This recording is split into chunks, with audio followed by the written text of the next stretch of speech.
My Family Thinks I'm Crazy, a podcast where I, your host, try to give you some tips on how you can explain all this weird, wild, crazy conspiracy stuff to the people you love most. Because that's what I've been trying to do for the past 10 years with no success.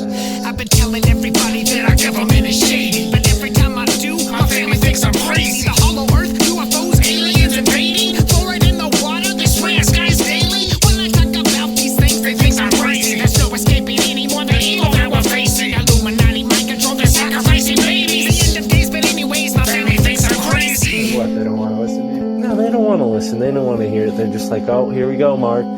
Off again with your... Mark being Mark again. Yeah. So, that's the thing about podcasts is when you're on the air, and it's like therapy, If I can't talk to my family about this stuff, I'll talk to you, Matt, and all our listeners. You'll just tell your whole podcast. Yeah. So who are we talking about today, Matt? They think that I'm crazy. They really think that I'm crazy. They really think that I'm crazy. My family thinks that I'm crazy.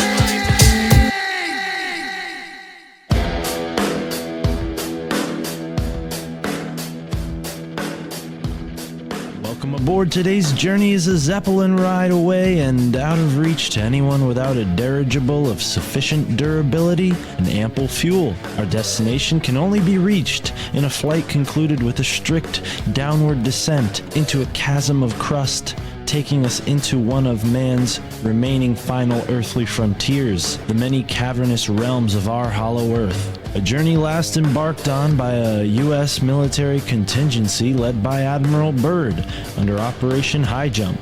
Here to guide us through this German breakaway civilization and all its implications is Ryder Lee, host of Raised by Giants, a podcast about this and many other things. And this podcast certainly didn't stay within the said guidelines. We discussed Roswell, we discussed alien contact, all here on the My Family Thinks I'm Crazy podcast with yours truly, Mystic Mark, featuring today's guest, Ryder Lee. Thank you for tuning in and enjoy this episode.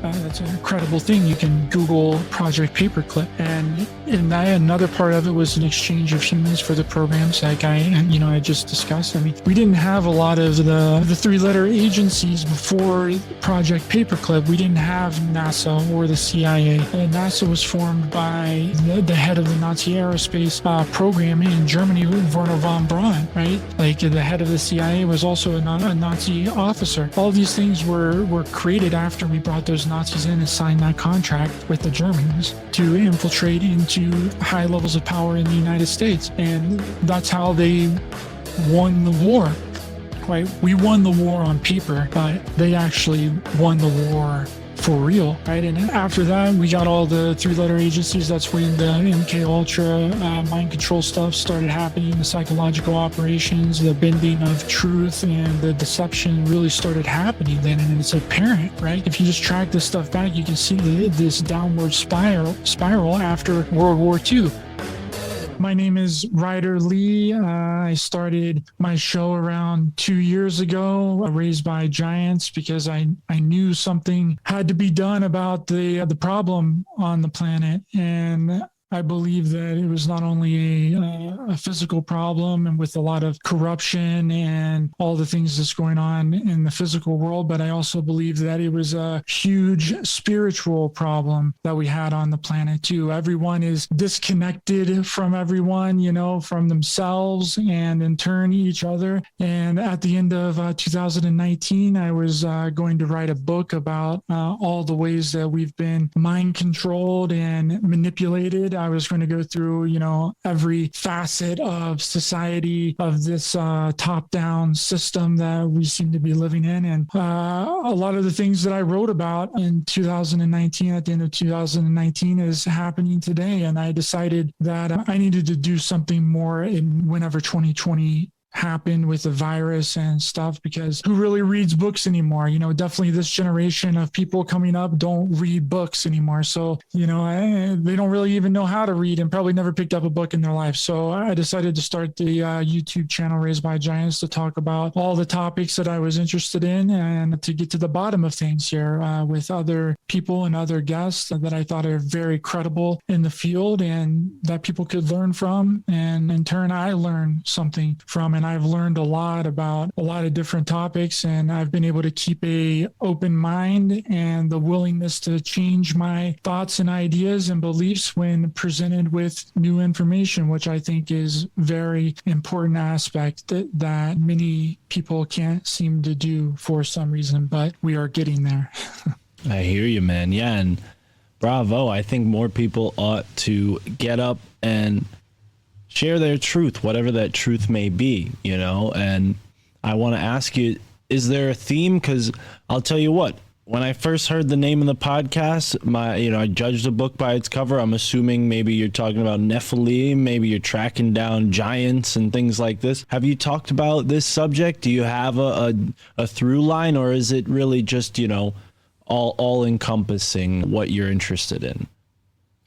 Well, the title really came for a couple of different reasons. I originally wanted it to be the name of my band, because I've always been a musician. I've always played, instruments, and I was the vocalist in a metal band growing up. And I had that name in my mind for a really long time, and I always liked it. And the more that I started growing spiritually and developing and figuring things out about my life, I realized what the name really meant to me. And it kind of comes from a few different angles. Whenever, I was growing up, like, I'm really tall. First off, I'm 6'4", and my whole family is tall. They're all taller than me, so it kind of made logical sense to call it Raised by Giants, because I think that I was quite literally raised by giants. My dad is 6'6", and his brothers are all taller than him. And, that's kind of why I started that name and created that name. And then growing up, my father would tell me about his experiences with extraterrestrials. He, claimed to see multiple extraterrestrial sightings and UFOs. And I kind of came to the conclusion of, well, why would these beings be, visiting my dad? And he didn't tell me this until I was much older, until I was like 18, 19 years old, that he had told me about a few of his sightings, that he had saw UFOs and crafts whenever he was younger, but he never told me about the really big one that happened to him whenever he was really younger, that he saw these 3 beings on the roof of his porch right outside of his window whenever he was really young. And one was sitting down. They were all 3 in suits, and one was sitting down in the middle, and the other 2 were on each side of him. The guy sitting down in the middle, and my mind started, because I was in my awakening process at that point, which I had multiple awakenings through my life. But then I started kind of getting into the ET aspect. I was more into the paranormal and the corruption kind of way. Like most people normally awaken, they awaken first to the corruption, and then the other things kind of come later on. And then at that time, I was really getting into the ET aspect of this whole phenomenon, because I believe it's all interconnected. It's all connected in ways that we have absolutely no idea. And that's a big reason why I'm trying to connect all the dots on my show and, do the interviews, and then do my own individual monologues on there as well, from the things that I think are going on. And whenever he's explaining this to me, I'm trying to, think, what's the reason that they would, be contacting him, or maybe not so much contacting him, but revealing themselves to him. And I grew up in a really, really small town, really close to a military base during World War II. And I'm starting to kind of put all these pieces together. And my conclusion was that they were doing some kind of genetic manipulation on my dad's side of the family, and was maybe messing with his DNA on some kind of level. And it also made sense, call it Raised by Giants, because, it could be something to do with some kind of Nephilim DNA that they were inserting into my dad's side of the family that automatically made all of us tall, because it's a really weird phenomenon that it's only my dad, it's me, his brothers, and their sons that are extraordinarily tall. Nobody else on that side of the family before my grandpa had his 3 sons were tall. They were all average height. So whenever I was putting all that together, I'm like, okay, well, this can be a possibility. So that's really where the name Raised by Giants kind of came from. And I don't really have a through line. I want to get some people on to talk about it in the elongated skulls and the giants and stuff like that. But no, it's and thanks for asking that question. I don't think anyone has ever asked me the question why it's named Raised by Giants. So I'm glad I could explain that. Yeah, and hey, there's no way you could know this because we're just sitting in chairs, but I happen to be 6'8", so this whole thing you're talking about is right up my alley. Me and my dad are very tall. The rest of my family is not tall at all. My grandfather is about average height, and I don't know if my father's ever had a UFO sighting. He probably wouldn't tell me if he did because, my family thinks I'm crazy. It sounds like your family thinks you're pretty sane. Am I wrong? Do they kind of encourage your interest in this, or are they like, oh, Ryder, forget about that stuff. Yeah, your dad saw UFOs, but that's all just, in the past. They are very open to it. My dad has always been open to it. Me and him used to go and do paranormal investigations all the time. He's the one that kind of got me into a lot of the things that I'm into right now. So he's very supportive, and my grandma as well. She listens to all my shows. So I'm very grateful for the support that I get from them, for sure. That's awesome. Unique. Yeah. That's awesome. I don't know if my grandma listens, but shout out to your grandma, wherever she is, if she hears this. Hi. That's awesome. She's probably one of a few in that generation listening to podcasts. So she's a real trailblazer. I don't know. But, oh yeah, she absolutely is. She's like 80, 84, 85, and she's listening to it. So yeah, shout out to grandma. Thank you. Right on. So you've talked to some very amazing guests, and I definitely, there's some symmetry in the topics we've discussed, but I noticed that there seems to be a focus on the stars, and that's appropriate because you have stars behind you, and given your story, makes sense. But I recently had a very curious conversation with a gentleman about the secret space program, and this is sort of a contentious topic. Some people are all for it. Some people are, oh no, those are just hoaxers. Some people say, well, it's more complicated than one or the other. What are your thoughts on the secret space program, and what have you learned over the years about this idea or this, truth of, what's going on above our heads at the military? Oh, that is a loaded question, my friend. And I was kind of like other people in the very beginning. I was kind of like, okay, what's going on here? There's something more happening that, it's a very difficult topic to really get into. And it takes a lot because it branches off in a bunch of different directions. And again, it's all connected. And I brought on some of my very first people that I brought on my show were, connected to the secret space program. Ileana, the Star Traveler, Penny Bradley, David Lotherington, and others. And, I didn't really know what was going on. I was like, okay, well, what's going on with these people? Are they just imagining this? What's happening? And then I've kind of tumbled over a bunch of different scenarios and things in my mind. Like, first off, I was like, okay, well, if this is happening, how come we know the majority of the population knows absolutely nothing about it? And then I'm like, okay, well, maybe it has something to do with alternate realities, alternate dimensions, wormholes, because there's a lot of things that we can verify that these SSP assets talk about, which is the MK Ultra mind fracturing, the Montauk project, Stargate project. All these are identifiable real projects that happen. So I'm trying to figure this out. I'm like, okay, well, a lot of these people talk about the Montauk project. They're put into a chair. They have these electrodes on them. A wormhole opens up in front of them like a portal or something, and then they travel through the portal and they can go to different realities and different dimensions. And within that mind fracturing that they've went through, I was starting to believe, well, if they can fracture the mind, like in the MK Ultra, we know it's a very real thing. They fracture the mind through torture and trauma and rape and molestation. And So if they can fracture the mind, they can split that part of the consciousness within the same consciousness. So they can compartmentalize the brain, right? And they can have all these different rooms and different compartmentalizations within the same consciousness. So whenever they stick people in the Montauk chair, they can separate the fractalized consciousness and throw that consciousness through the portal and have that separate consciousness that's been fractalized go and live a 20 years in some different reality or some alternate reality or some alternate dimension. And I know this is sounding, kind of wild and crazy, but I think that it's a plausible explanation, because a lot of the things that not so much the secret space program people talk about, but the super soldier people talk about is really unbelievable and really fantastical, right? So I'm like, well, if it's true and it's actually happening, there's not any way that it could possibly be happening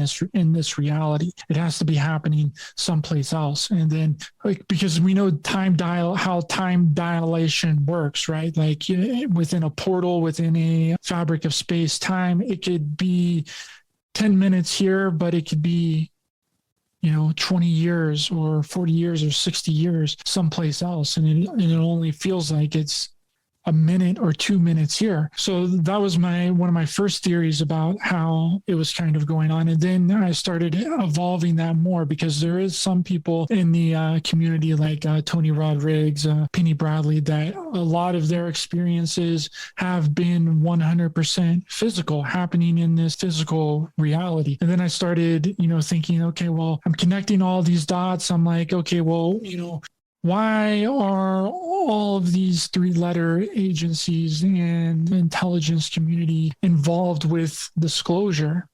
How are we listening to CIA counterintelligence people to give us disclosure, right? The ones that's been covering this stuff up for 70 years since Roswell. We're now supposed to listen to them to give us the truth about aliens and UFOs. And I'm raking that through my mind. I'm like, that doesn't make any logical sense. So this is kind of what I've figured out about the phenomenon, and that there's a huge deception going on with the governmental disclosure. And the story really starts during World War II. The Germans had very advanced technology since World War II. And the breakaway German faction that had this advanced technology fled to Antarctica with their advanced craft and technology after the war in 1945. Then Richard E. Byrd went with his naval fleet, which Richard E. Byrd is the naval general, in 1947 to Antarctica to try and track them down. And the Germans demolished them with their highly advanced technology. And not soon after that, a bunch of craft flew over the White House, and there's tons of pictures of craft over the White House in 1952. It was known as the Washington Flap, for anyone that's interested. I don't know if you've researched that at all, Mark. But also in 1947, we had the Roswell crash, which was it wasn't just one craft that crashed. There were multiple craft that crashed in New Mexico at the same time. And what happened is, I believe anyway, and a lot of other people that I've talked to on my show also believe, that it was America that downed those craft on purpose, because they thought it was the Germans, right? And they were trying to get back at the Germans for destroying them in Antarctica. And so they developed these directed energy weapons to actually shoot them out of the sky. And when they shot these craft out of the sky in Roswell, New Mexico, they found out that they were actual ETs. But the problem was they couldn't figure out the craft, right? They couldn't do anything with the craft because it was controlled and piloted by the occupant's mind and consciousness. And they were really at their ends wits with trying to figure out how it worked. And that's when they brought in, amateur scientists and all these people like Bob Lazar. And that's where his story really comes into play, and the new stable element he talks about, the secret to anti-gravity. And I think that they were 100% desperate with trying to figure out how it worked, because if they couldn't figure out how it worked, they would have to sign some kind of treaty with the ones that could, and they didn't want to be outmanned and outgunned by the Germans in Antarctica. So they were bringing anyone in to try and figure it out, because again, if they couldn't figure it out, then they would have to make a contract with the ones that could. And, we're all familiar with the concept and the theory that we signed a contract with ETs, that Eisenhower signed a contract with the gray ETs to trade humans for their technology. But the whole kicker is in the deception is that it wasn't ETs, right? It was the Germans in Antarctica. And the contract was a trade for humans for their secret space program. And they would, to create and develop their secret space program, and they would give us some of their technology. So that's a really huge deception that people aren't really realizing, and it only makes logical sense that if we needed the technology, we had the craft, right? We had the craft from actual ETs, but we couldn't figure it out. We'd have to make a deal with the ones that could. And saying it was a contract with ETs is way more explainable, because you don't have to really explain it. You can just make things up. And then saying we signed a contract with Germans that everyone thought was defeated and they weren't around anymore, way too much explaining to do with that. And it would mean taking responsibility, and we know that they aren't going to do that. So they made it extraordinary and said it was ETs. Well, and then even so, covering their tracks in Antarctica, we hear this big grand story of the Hollow Earth. I don't know whether or not you're saying this is true or not, but it sounds to me like, based on what you just said, that something altogether different happened in Antarctica than Admiral Byrd flying into the center of the Earth and seeing giant trees and animals and all these people.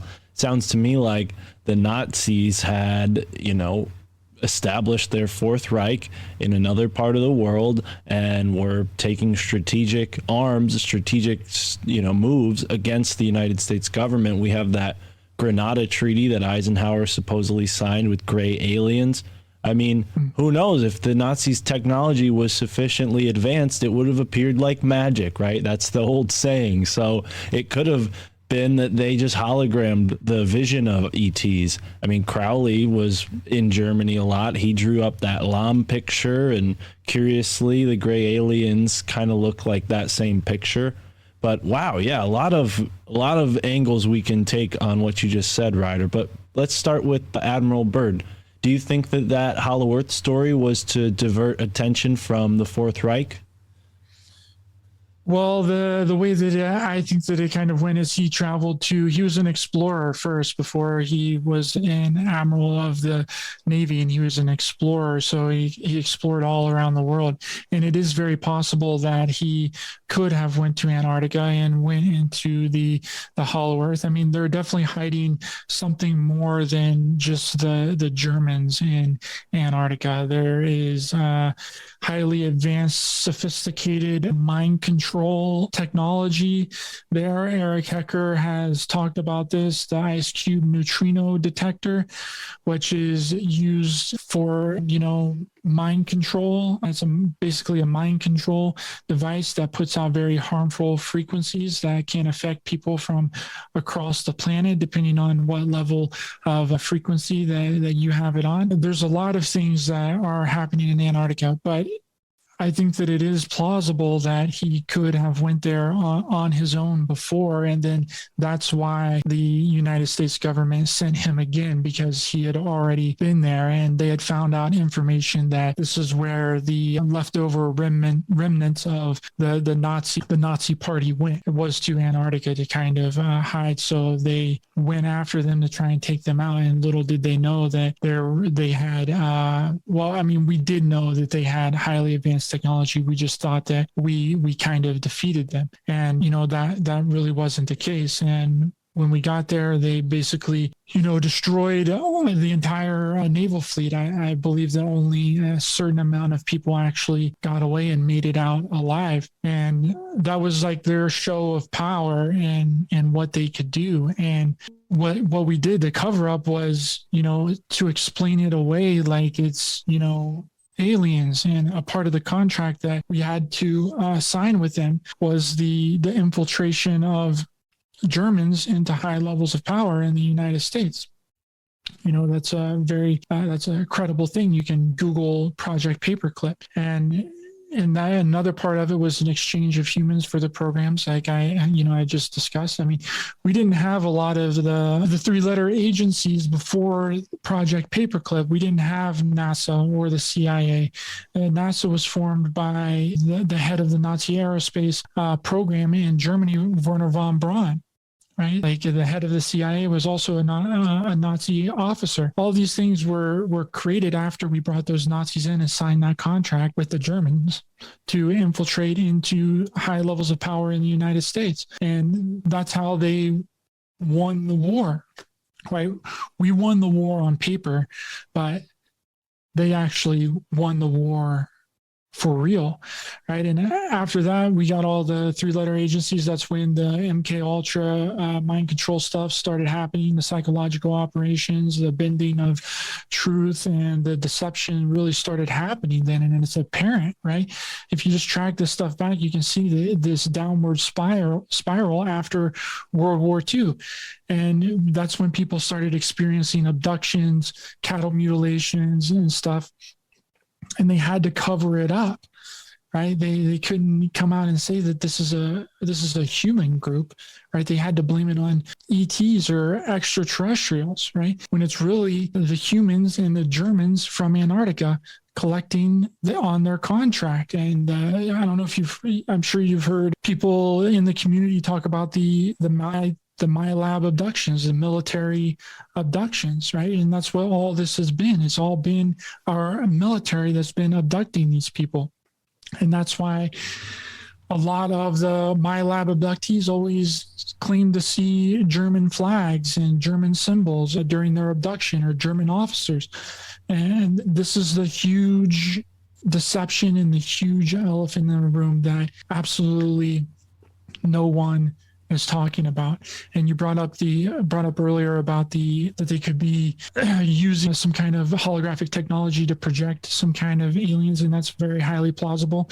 Or some things like Stephen Greer talking about how they just straight up dressed up like ETs and abducted these people in their advanced craft. I think it's a combination of both. And then you also have the mind control aspect of where they can abduct you and then plant memories into your head that you saw aliens when it wasn't aliens. It was the military. It was either our military or the German military or different militaries across the planet.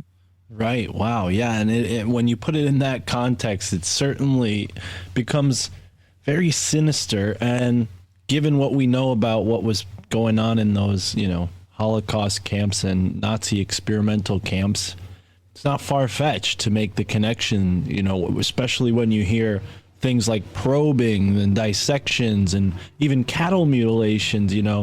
I was just speaking with a gentleman who I highly recommend you get in touch with if you haven't already. His name is Chaz. He goes by Chaz of the Dead. And he's written a whole book exploring South America and the UFO phenomena and the Nazi connection. We were talking yesterday, so this is all fresh on my mind. But good. Yeah, but what he was saying was like this UFO sighting that is very frequent in Brazil. It's a very particular type of UFO sighting where these UFOs will be chasing people, shooting them with some sort of laser beam or electricity. And because this show, it's not the same podcast we're doing here, it's a different podcast. And I was like, that sounds like something Nazis would do, just torturing Brazilian people for no reason, just to oh yes, zap them, testing their little weird cannons and stuff. So it's just, South America is an enigma. And the fact that it's that close to Antarctica, the fact that it's basically underneath the United States, it just seems like if I were a German, that would be the strategy I would take to get back at the United States. But I don't know if it's even that simple, like you're saying with this MyLab thing where they're planting these images. it's so much more complicated than just like one group versus another. Like this seems like a battle that's been going on for thousands of years, you know? Absolutely. It has been happening for a really long time, but I just say since World War II to help people to try and Right. wrap their head around it, you know, because if you start going back way, way farther, then it becomes something that it's hard for people to comprehend. But I can say for a fact that it has been happening since World War II, and it's been an unseen war. It's been, you know, something that's been right in front of our face, but we haven't been able to put two and two together. And this is why the craft that has been seen in the mid 50s and the late 60s, you know, starting all the way up into the 90s, were all disc-shaped tin can looking crafts, right? That's how it really started, was these flying saucers, right? And that's because that was the technology that we were working with and that the Germans were working with. And that's the ones that they had developed, you know, the Bell technology, that's 100% factual. That was a part of their craft. The Bell was a part of the engine of the disc of the craft. And it had a really large amount of radiation coming off of it, and they couldn't figure out how to get rid of the radiation. So whenever that's why you hear the stories of the people that after we, you know, won the war in Germany, they would go around the Bell technology, and they would, you know, get high amounts of radiation poisoning. Some of them would die on the spot whenever they activated it and turned it on. But that was part of their early technology, and the Germans knew that whenever they were basically just sacrificing people in these early iterations of this anti-gravity craft because the radiation was too powerful, and they were just killing people being inside of these craft. So later, as time went on, and technology developed, we got more advanced with it, and we were able to mitigate the radiation that was coming off of the anti-gravity portion of the craft. And now we have all of these exotic craft, and you know, people are seeing, you know, lights in the sky and plasma craft, morphine and cloaking tech and interdimensional drives. That's because that's the way that the technology advanced, you know. And you brought up a really good point, that because I believe that there is some kind of silver lining here, and I believe that we did in fact sign this contract with the Germans. It wasn't ETs, but whether it was or wasn't, it doesn't matter. It still happened, right? But I think that the goal of the U.S. was to really gain this technology and play nice for a while, but secretly be planning to kind of, you know, turn the tides at some point in the future. And this is, you know, what I really think is going on. And I believe that that's exactly what we're experiencing now, whether that's a war between two factions or there's more factions, because there's always more happening. You know, things just don't happen for one singular, you know, reason. But this has been the basis for what's happening right now. It's all been about the technology, and the downfall that we're experiencing right now has been about them not releasing the technology. They would have released the technology when they had it right off the bat, right off the get-go, then we wouldn't be experiencing a lot of the things that we're experiencing right now. Right? Because it would have been able to open so many other doors, but it came from greedy human beings not wanting to release the technology because money was involved, and they already had their stocks and all their money invested in, you know, power lines and coal plants and all this stuff, that they couldn't make the transition to any of this new and free technology.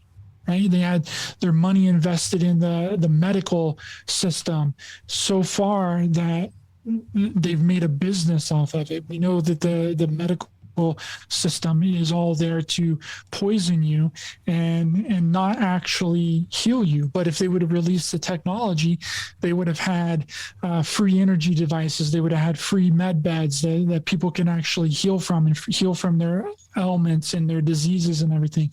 And that's not what they wanted. They wanted us dead, right? They don't want to heal us right now. And it all came from humans, and people like to mystify this shit, Mark. They like to make it about some kind of thing that's completely out of their control, when it's been humans this entire time that's been doing it to us. It's been the humans that's been controlling our reality. It's been the humans that's behind the UFO phenomenon.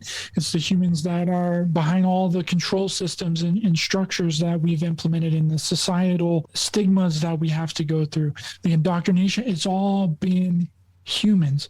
It's not ETs. It's not some mystical boogeyman. It's not the reptilians. It's not the archons. It's us. And that's what I've really been trying to get into people's heads about it, that it's not some crazy unseen force. These people are real. They're tangible. They're physical. And they always leave a paper trail. Wow. Yeah. And again, I'm going to throw another name at you, and maybe you're more familiar with this guy. He's a little more notable and been around longer. Walter Bosley and his research into the Sonora Aero Club. Are you familiar with any of those terms? I've heard of the Sonora Aero Club, but I'm not familiar with the gentleman that you brought up. Yeah, so I'm going to share my screen real quick, and please excuse the motorcycle sounds. I recently moved next to a busy road and still making adjustments, but yeah, here we are with this illustration drawn by Charles Delshow.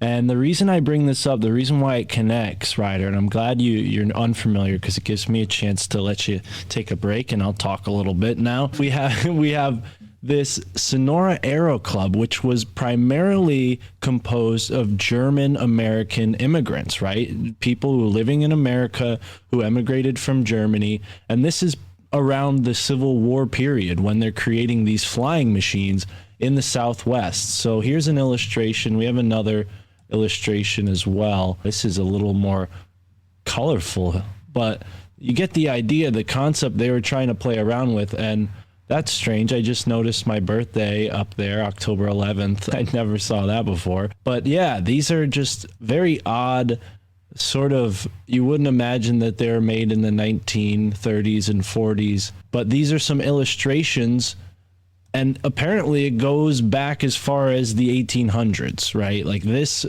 technology of dirigibles and flying, crafts of all variety were being innovated in the United States by Germans.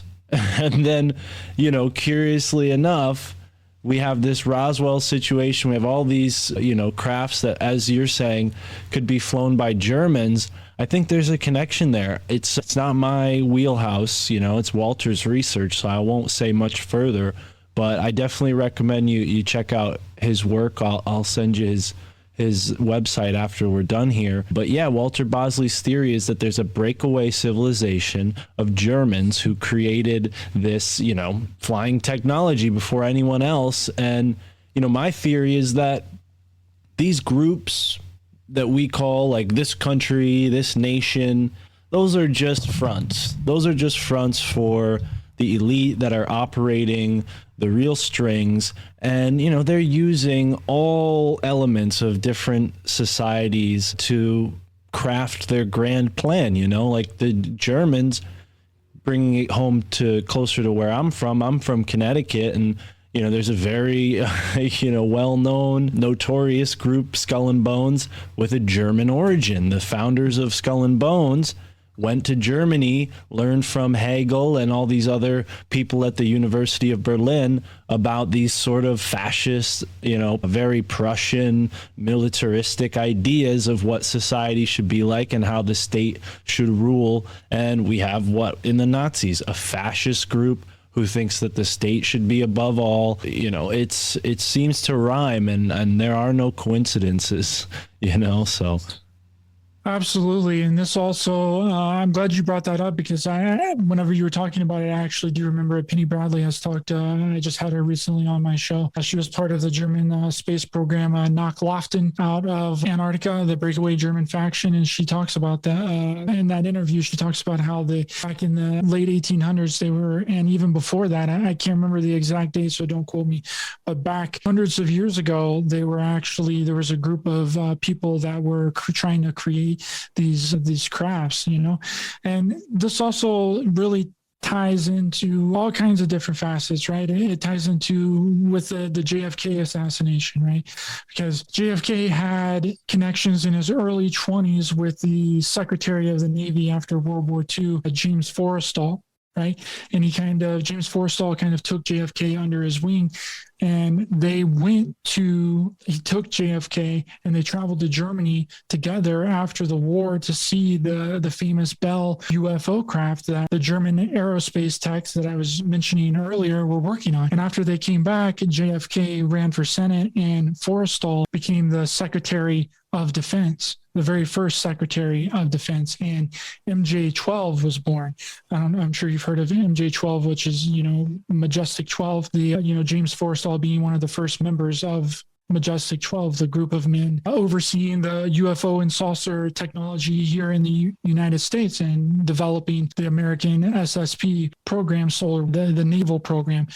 JFK definitely knew about what we were developing and what we had because he had seen some of the technology in Germany. So he was actually trying to force their hand of the cabal to reveal their advanced technology, their anti-gravity craft, and everything by, saying that we're going to the moon by the late 60s, knowing damn well, Mark, that we couldn't get to the moon with standard rocketry. Right? All the standard rocketry can do is go around the atmosphere of the Earth. And you had Wernher von Braun just I think 6 months before JFK made his announcement that we should direct our attention to getting to the moon by the late 60s. Wernher von Braun, the Nazi aerospace tech brought over from Project Paperclip, which was the head of NASA, said that it would take a rocket the size of the Empire State Building to actually get to the moon. And JFK gave that speech to Congress about going to the moon in 1961, saying the U.S. should commit itself to landing astronauts on the moon within the decade. And then to the public again, I believe at Rice Stadium, September of 1962, that we should to the public that we should be, focusing our attention on getting to the moon by the late 60s. And JFK was trying to force them to reveal their technology, but instead they just faked the footage and went in their secret anti-gravity craft that they had been developing from the people that they brought over from Germany to create their secret space program, naval secret space program. Let me ask you this, because I feel like there's a really interesting plot developing here, and I don't want to brush over it. So are you suggesting that, because at first I was thinking something entirely different, but now I feel like there's a plot twist. So let me elaborate. So JFK has this friend Forrestal. He's in the know somehow. At first I'm thinking it's maybe he's being suggested these ideas in order to be pushed into a certain way, but it sounds almost like you're to clarify, you're saying more that he was playing like 5D chess, like by pushing us to go to the moon, it would be showing the hand that he, obviously couldn't just come out and talk about, even though he did give that speech about the monolithic secret society that is in control of everything and has been for a long time. So, wow, man, this is epic. I mean, people know that the conspiracy theorists starts with JFK. That whole term starts with JFK. So anytime you put his name out there, it just, everybody's getting a little wet. Yeah, absolutely. And that's what, the conspiracy, you're completely right, that the term conspiracy theorist came from the assassination of JFK. And the other weird part about it, yeah, he was trying to force their hand to reveal their technology. And the assassination was in 1963. And we didn't go to the moon until 1969. They wanted him out of the picture because if it didn't go the way that it did and he was still alive, he still would have been president whenever we made it to the moon in 1969. Wow. And he would have called them out on it, right? And that wasn't the only reason that, that he was assassinated, because again, nothing just happens for one reason. There's multiple reasons. Oh, yeah. But that is a big reason. And I would say 80% of the reason why they did that was because of the technology, right? And that was his plan, was to force them to reveal the technology, but instead they assassinated him, killed him, and then created this plot to deceive the public about going to the moon. So they faked the footage of the moon landing. Now, just because the footage was fake doesn't mean that we didn't go. That's another thing that people get screwed up on, is they think that, well, if the moon landing footage is fake, then that means that we didn't go. Well, we actually went. We just went under the guise of going as a rocket, and we had this super advanced anti-gravity craft that we had been working on, and we used the rocket as a distraction. And while everyone was focused on the rocket getting to the moon, we actually went in a completely different way. Wow. Yeah, and it's almost like folks our age might mix this up because we didn't live through it, but it's almost like JFK being assassinated primed the nation in like a mass trauma kind of way to really root for the moon mission and not question any facet of it. If he didn't play a sacrificial role in that way, I wonder if there might have been more skepticism, because, you know, people were so inspired and enamored by him, and for him to be used as a little poster child post-mortem for the moon landing, you know, his message was like broadcasted, right? I mean, the whole footage of the Apollo crash, I remember the movie I watched, they played a JFK speech over it, you know, so he's very much a part of the lore of the moon landings, but never lived to see the actual events occur. Absolutely. And James Forrestal actually wanted them to release the technology. He was actually vying for them to release it. And what they did to him was completely, and it's what they do. They turned him into a crazy raving lunatic, and they actually locked him up in a mental hospital and assassinated him. And, you know, all this, they said that he fell out of a window. You just don't fall out of a window, right? You know, right. So that's how they took care of that problem. And the whole moon, the whole Apollo mission was the beginning of the naval secret space program, Solar Warden. And it wasn't only supposed to go to the moon. Their original mission statement was to go to different planets in the Milky Way galaxy and set up military bases throughout the Milky Way galaxy on other planets after they got to the moon. And that's exactly what they did. They just did it behind closed doors and not in the open. So it became a super secret, dark, right, above top secret kind of thing. And they've used the ETs as, you know, metaphors, right? This is why the people in this community for the past 2 years are saying that, you know, I don't know if you've heard that, but a lot of people are saying, you know, the reptilian bases are being destroyed and taken off the planet or whatever. I don't know if you've heard this or not, Mark, but about the reptilians, and because they want to make it all about something outside of ourselves, something that we can't control. So to shift the blame to something that we can't explain. So it's not reptilians, right? The reptilians are the metaphor for the Germans and the way that they snaked their way into actually winning the war with their superior technology, make us sign a contract with them, right? And like I said earlier, everyone wants to mystify it, right? And explain it away without actually explaining it. Because if it's humans that's doing it, and it's not ETs that are doing these abductions and you know, experimentations and traumatizations and getting people MK Ultra and fracturalizing these people's consciousness and, you know, hurting these, you know, raping and molesting these kids and trafficking these kids, then it becomes real. Right. So if they can keep you looking for ETs when it's not ETs, then you can ultimately be deceived, and they can continue with the crimes against humanity, with the military abductions, rape and torture of children.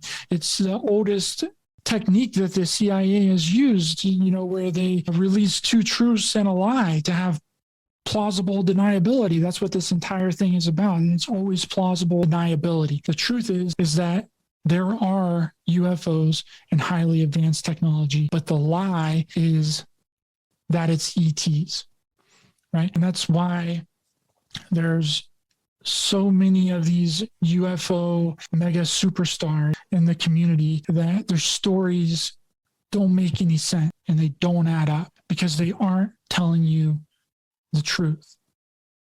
And all of the big names in the UFO community can all be linked back to 3-letter agencies, which is just another branch of the military, the DIA, the DIA, DOD, and the CIA. I mean, look at Richard Doty. Richard Doty is an admitted counterintelligence on record saying that he has worked for the government on counterintelligence, and they wear it like a badge of honor, working for the government. Lou Elizondo is also on record admitting counterintelligence, working for the government. And none of them will ever comment on the highly advanced, sophisticated technology that the military has. In fact, both Richard Doty and Lou Elizondo have been on record saying that they cannot comment on any of the advanced technology that the military might have because of national security reasons, which is complete bullshit excuse.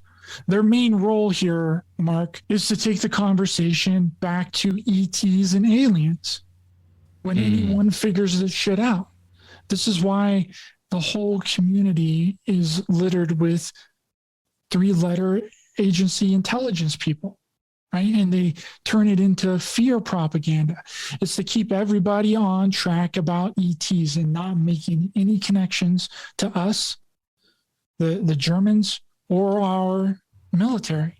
Right. This is what it is. And if people do figure it out, it will completely blow their entire operation. It burns it to the ground because the perfect deception and the perfect explanation is that it's ETs. You got it in the bag right there. Right. Right. They have everybody convinced that it can't be human beings, but in the same flip of the coin, we see the evils that have been done on humanity by humans themselves. So how can we, expect anything better from these crypto Germans? I mean, they're underground, they're in these bases, they have our national parks apparently, and they're disguising themselves as these, otherworldly entities. It's very reminiscent of what we know about occults, the occult societies that have flourished in different areas of the world throughout history, their relationship with otherworldly beings and these otherworldly beings being more of a fixture of our minds or a fixture of the astral, the spiritual planes, than an actual physical entity, and this is just my opinion, maybe not yours, but it feels like they studied the mind throughout. They figured out what chemicals, what energy, what vibration does this and that, and now they're able to put you in a field where they're controlling what your brain is receiving, the signals, right? And that's why they're able to show. And I've had a guest on who is convinced himself that he was a part of a MyLab experiment, and he described it as a screen memory. This screen that's kind of overlaid, and you can't see past the screen, and what's really going on to you is what's on the other side of the screen, but you're shown something entirely different. And that is, deeply disturbing to ponder, what could be going on, especially when these screen memories themselves are pretty terrifying in and of themselves. So yeah, it would make sense that it's not some alien entity projecting another version of an alien entity into your vision. Like, why would they go and do that? They already look terrifying, right? Apparently. So makes more sense that it's a subversion of the human form somehow, whether through technology or some sort of energy field. But it feels like, human beings have always had this relationship through plants. And it's like, okay, Mark, shut up about the drugs. We get it. You're a hippie. But when we look at plants, what are they? They're vibratory beings. They're living in a psychic world, right? So, maybe I'm getting a little far-fetched and in the weeds here, no pun intended, but I think there's something, about the nature of consciousness that lends itself to understanding what's really going on here. And I think you're hitting on this on many fronts. I mean, we consider the pharmaceutical companies and what country of origin most of them find themselves. It's Germany, right? So many of the tentacles that come from that we discuss here in the research of conspiracy, spirituality, UFOs, and on and on and on. So many of those tentacles come from that area in one way or another. It's really strange. Are there any places in the United States that you suspect are hot zones for this sort of interaction, where maybe they have more control over a place than in others? Like, people talk a lot about Area 51. I think maybe that could be like a sort of, distraction or a diversion. Skinwalker Ranch has become extremely popular. You recently interviewed Ryan Burns. I mentioned that earlier, that I interviewed. Oh no, I was talking about Chaz. I actually interviewed Ryan Burns this morning. So the Skinwalker Ranch thing is kind of fresh on my mind too. But yeah, are there any hot spots, strange locations that you've pinpointed or researched? I think that any spot that is like Area 51 or Skinwalker Ranch is exactly like what you said. It's just a diversion. Anything that might actually be going on there, it's to distract you from a place that they're actually doing the real kind of developing the real technology and real activity. I mean, it's all over the United States. There's not really any specific point or specific area that I am aware of. I think that it's really all over. And I think a lot of their bases and a lot of their operations come from the East Coast, from Maine all the way down to, Georgia. And like all of those states over there on the East Coast is where a lot of their military operations are going on at. And I do just want to say something really quick, because you touched on the actual ET part of the equation. And I hope people don't think that I'm saying that ETs don't exist, right? Because I believe that they do exist, right? They're just not flying around on tin can ships, right? And that's the huge deceptions. And the ones that do come here physically, like the ones that crashed in Roswell and other places across the planet, they were different, right? They were actually using doll body avatars, right? And just like we are in an avatar right now, I believe that each one of us are in an avatar living out a 3D physical experience. Well, the extraterrestrials have an avatar set up like we do here, but they're actually able to transfer their consciousness into that avatar and puppet that avatar to have a 3D physical experience, and then they can jump out whenever they want, right? They've created that technology and they have that technology. And that's what the beings at Roswell were using. They were using a dull avatar body and transferred their consciousness from a higher density into an already created body, and partly organic and partly inorganic, so that they can maneuver around within this 3D physical reality. And those beings are very seldom. Right. I believe in the aliens from Roswell. That was their first visit to Earth in over like 4,000 years. And the reason that they actually came was because of a nuclear radiation that they had detected in our atmosphere. So they were coming by and coming through to check it out and check the levels. And we just happened to catch them. Right. And this is described in the interview with an alien from Roswell, the Matilda McDonald and McElroy transcripts that you can find on YouTube, where she had straight up psychic communication from one of the aliens that survived in Roswell from the 3 crashes. You can get on there and listen to this. It's very, very detailed. The alien does not give any kind of information about the technology. Is this the being that was recovered from the crash that was like survived a few days afterwards? This is the same being? Wow. I've seen pictures of that online. He apparently survived for like 6 months. Wow. and he only had communication with one other person, and she worked for the Navy, I believe. It's a pseudonym. It's not a real name because they had to change the name, but her name was she used in these transcripts was Metoda McDonald McElroy. Right. And it's a 4-hour long video. The transcripts are all read. It was all psychic communication with this ET that they took down in Roswell, and they basically were able to, because the ET was only able to communicate with this, would only communicate with this certain individual, and she would translate all of because the ET couldn't speak in English, right? It was just able to project emotions and stuff at first. But what they did was, because the being was highly intelligent and smart, was that they brought him whatever it is. They brought him all of the literature, all kinds of books about religion, about our history and everything.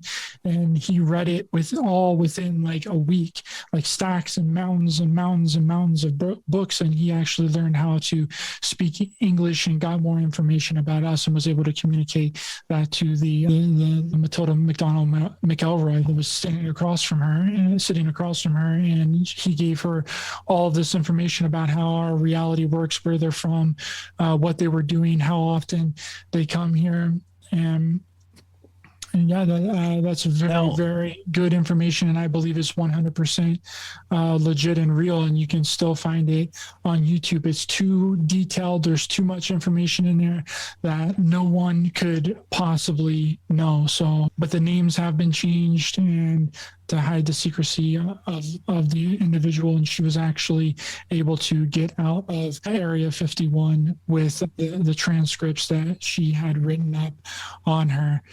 So, and that's how she was able to release them. And she didn't release them until, I think, after she died. Okay. She gave the transcripts to someone to be released, and that's often the case with the post mortem releasing of files for posterity's purposes. But yeah, I'm with you. I mean, I'm very familiar with this stuff, and I think I have one question for you, but I also want to broach this out before I get to the question. I think when it comes to this topic, there's a layer of spirituality that becomes off-putting only at first to the newcomers. But what you realize, if you have the patience and the open mind for that sort of thing, and you're maybe not so persuaded by some other fundamentalist religion, not that this one is fundamentalist, but you have this initiation that takes place, and you realize that, wow, we are a part of such a larger, much more beautiful picture. And I wonder if you could speak to that. But first, let me ask you this more brief question. When it comes to these aliens that crashed in Roswell, and this one in particular, you said they were projecting their consciousness into a doll avatar, and then this being lived on this earth for 6 months. Is the thought or the story that he then was removed from his body and his consciousness went back elsewhere to where he used to be? Like, or was this a death similar to what we would experience? Because, I mean, I believe in reincarnation, so I understand what you're saying, projecting consciousness into an avatar to some degree. Our bodies are avatars, right? But this seems more calculated, like they actually do this with more control than we do as human beings. Yes, absolutely they do. And he was able to get out, because I haven't watched this video in a really long time and listened to it in a really long time, so I could be getting details wrong. You would have to go and watch it. It's like a 4-hour long video. But what had happened is the military and the CIA got really upset with this being because it wasn't telling them anything of use to them. Right? It was basically talking about spirituality and reincarnation and how we're here on this prison planet, and how religion is basically a made up, man-made concept, and they've gotten the message completely wrong, and how that they've been trying to feed us good information, but we've been misinterpreting it all along, and we've basically imploded upon ourselves. We've created a not a good scenario for us here on this planet. And the people that are reading these transcripts that Matilda McDonald McElroy is typing up and writing down, they aren't liking what they're hearing because the ET's not giving them any information about its technology. That's what they want to know, because they automatically think that it's a threat and that they can attack it and that they can attack us and destroy us and eliminate us and all that. So they aren't liking the responses that the alien is giving this lady. So they eventually get really fed up, and the alien, the ET, knew that they were getting really frustrated with what he was telling them, and he had communicated to the people that are above him. The name of it's called the Domain. They are a group of extraterrestrials, and they're like not really surveyors, but kind of maybe protectors in some kind of way in this section of the Milky Way galaxy. And he knew that they were getting ready to come in and move on him and basically attack him and kill him, basically. And he contacted his superiors to get him out of there consciously before they came in. So whenever they came in, they put him to the table and handcuffed him, and right at that moment he had already got his consciousness out of there, and he was just a limp doll body at that point. But yeah, they do, and that's my running theory about a lot of these extraterrestrial groups is that they are a single consciousness, right? And they have the ability to put on any avatar skin suit that they wish, right? They can go into their closet and grab a Andromedan skin suit, a Palladian skin suit, a reptilian skin suit, a gray skin suit. Just like we go to the closet and put on a different pair of clothes every day, they have the ability to go put on a completely different avatar every day, depending on what agenda they are working on or what their mission is. Depends on the avatar and skin suit that they wear. Wow. Yeah. And with that realization, it goes and begs the question, well, how many of us human beings are avatars being operated by these interplanetary, galactic, even consciousnesses? Like, how many of us are maybe part of some subterranean group, that's existed on the planet concurrently with humans, and they use, our vessels to project their will up here. I mean, the possibilities are really astounding when you have that perspective. And that's why I kind of asked you earlier, maybe I should have asked you these separately, but what are your thoughts on spirituality given everything you know about this situation? Because it's not as I can't sum it up as like, well, what you know about UFOs, because as we've discussed here, it's pretty complicated. There's Germans, there's Nazis, there's fascists, in the mix, and those characters are no one I want to worship. So what's the the scoop on where these two sort of worlds meet? Well, like I was saying earlier, extraterrestrials do exist, Mark, and they're not flying around on tin can craft, right? This is why the community is split, right? Half of the community thinks it's a spiritual contact, it's a consciousness contact that has to do with vibration and some kind of initiation. You kind of got to be at the right spot at the right time. Vibration has to be as high. And then there's a other side of it that thinks it's a 100% physical phenomenon. And that's where it's getting, you have these two polar opposites of what people think are going on.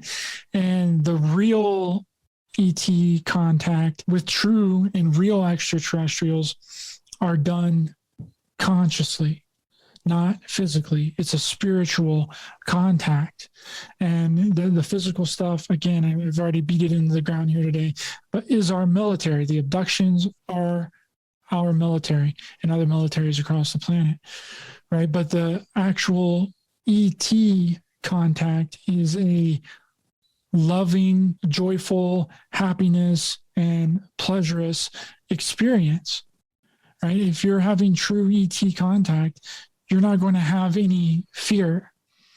There's not going to be any fear surrounded with it, because the actual ETs want nothing to do but to better our lives and evolve our consciousness and raise us to a higher vibration and help us get along with each other. It's just been disguised that these ETs are that we are actually the ETs, right? That's the deception, because if they can take people and get their minds wrapped around, and that's why why a lot of these CIA and military people are involved in the community, because whenever you they'll look at the Nimitz video or the Tic Tac video or whatever, and they'll bring on a military intelligence person or a 3-letter agency intelligence person. And they always comment every single time, Mark, every single time, no matter what interview they're on, no matter what show they're on, if they're on a big platform, they're on mainstream media news, they'll always get asked, they'll always be like, yes, I've been in the military. I know for a fact that we don't have any advanced technology that can do any of these kind of maneuvers, right? So they're using them for their credibility to divert the attention back to ETs, right? And it's the biggest freaking deception that we could possibly talk about, and it's so huge, and they've done such a good job brainwashing people around the fear of extraterrestrials when they are nothing to be feared. The ones that are to be feared is our military and the people that's been covering it up, and the people that's been covering it up are now starting to come out and say that it's real, and that's an agenda. Well, and that's a deception. And with this in mind, we want to, if we take it back and connect it to this fascist order that is actually using the man-made crafts and whatnot, what would they despise the most? They would despise some sort of spiritual uprising. They would despise some sort of enlightenment of some random person who then goes and starts a movement that inspires people to buck against the system. They don't want any of that. So what you're saying, brother, not only does it make perfect sense, but it's welcome here on this show, because it's such a complicated subject, and I haven't quite heard someone with this perspective this way yet. Maybe I have just not noticed it, but I really, really resonate with what you're saying, and I think it's making a lot of sense. We just had a conversation with Freddie Silva about the crop circles and how there's this, blueprint for our consciousness and for our evolution that these beings have encoded into the crop circles. And he said to me, these beings have been with us forever. They're the invisible ones. They used to live on the planet with us. And when we say the word extraterrestrial, it implies all these sci-fi images of beings from another planet. But I think the truth is there's a spiritual force that's here that appears to us from our modern perspective as otherworldly, and because that we've had it defined through science fiction that it is a certain way, they've connected that to this mind control programming. This is all a part of the psyop to get people part of the state, really. I think makes perfect sense. And in the past, maybe a being of light would inspire a figure like Jesus to go and cause a whole thing, and then Jesus gets killed by the empire. Now the empire is just like nipping it in the bud completely, like no, don't go near any of the beings of light, because they want to stick a probe up your butt, right? So that's yeah, wow. I mean, geez, thank you for letting me kind of paraphrase that, but yes, I'm with it, man. Well, I mean, absolutely. It's a deception on many, many fronts, and we can't, and it's hard to, and you just brought up a good point that they're also detracting you from wanting to experience ET contact, the true and real ET contact. It's not only covering up their involvement in it, but it's also making the people not wanting to experience any kind of contact. That's a really good. Well, and if you think about it, like, who do we have talking about ET contact? For the most part, You know, like one that comes to mind is like Jim Peniston, military guy, talking about his contact with aliens. But then there are others that aren't alive anymore, and maybe some that don't get any attention at all that should. But one that I can think of is like Billy Meyer, right? Like he had a very benevolent, enlightening experience with the ETs that contacted him, as far as I know. Maybe I'm misremembering that story, but do you have any examples that you can recall of more benevolent experiencers and people who have been inspired by this? Because I think this is a part of muddying the waters, the strategy that they have guys like, Lou Elizondo doing the podcast circuit. But before podcasts were big, it was guys that were writing weird books that threw people down, dead ends, what they think are rabbit holes that end up being dead ends, Yeah, I think that, there's lots of experiencers and lots of people that have had really positive and uplifting contact experiences. Preston Dennett, he's wrote all kinds of books on positive ET contact. He's had positive ET contact. He's interviewed a bunch of different people that's had positive ET contact. And, I think that if any entity... Here's the difference between being able to figure out if something is trying to help you or not trying to help you. One, if it's physical. If it's physical, it's not trying to help you, right? If it's spiritual, then and it comes to you in a vision or a dream and it's trying to better your life. If it's psychic communication, a lot of times it can be a good thing, but there's also another thing with psychic communication. The military also has V2K, voice to skull technology, where they can implant certain thoughts and ideas into your brain directly through your technology, through a device. So I'd also be careful about any kind of psychic communication or any kind of channeling communication, and only trust certain people that have proven themselves of who they are. But if something is positive and something is uplifting and you get a sense of joy and a sense of peace and a sense of love from this being or from this entity, then that means that they care about you and that they're here for your highest and best good. And they want you to heal yourself. They want you to get through your traumas. They want you to take care of the things that have been bugging you in your life. They want to, completely rewire your subconscious and help you on a fundamental kind of level. Those are the beings that you really want to be in contact with. And anything that is fearful, anything that gets you a really fear or anger or hate or any of those negative kinds of emotions, just completely step out and completely back out. And that's not saying that those things aren't needed, but we have enough fear, anger, and hate in the world and in the reality that we're already in. We don't need more of it from some kind of ET or some kind of other kind of contact experience, right? We need positive and uplifting. And whenever they give you really good information, beneficial information, then you know that they are positive and they care about you and your highest and best good.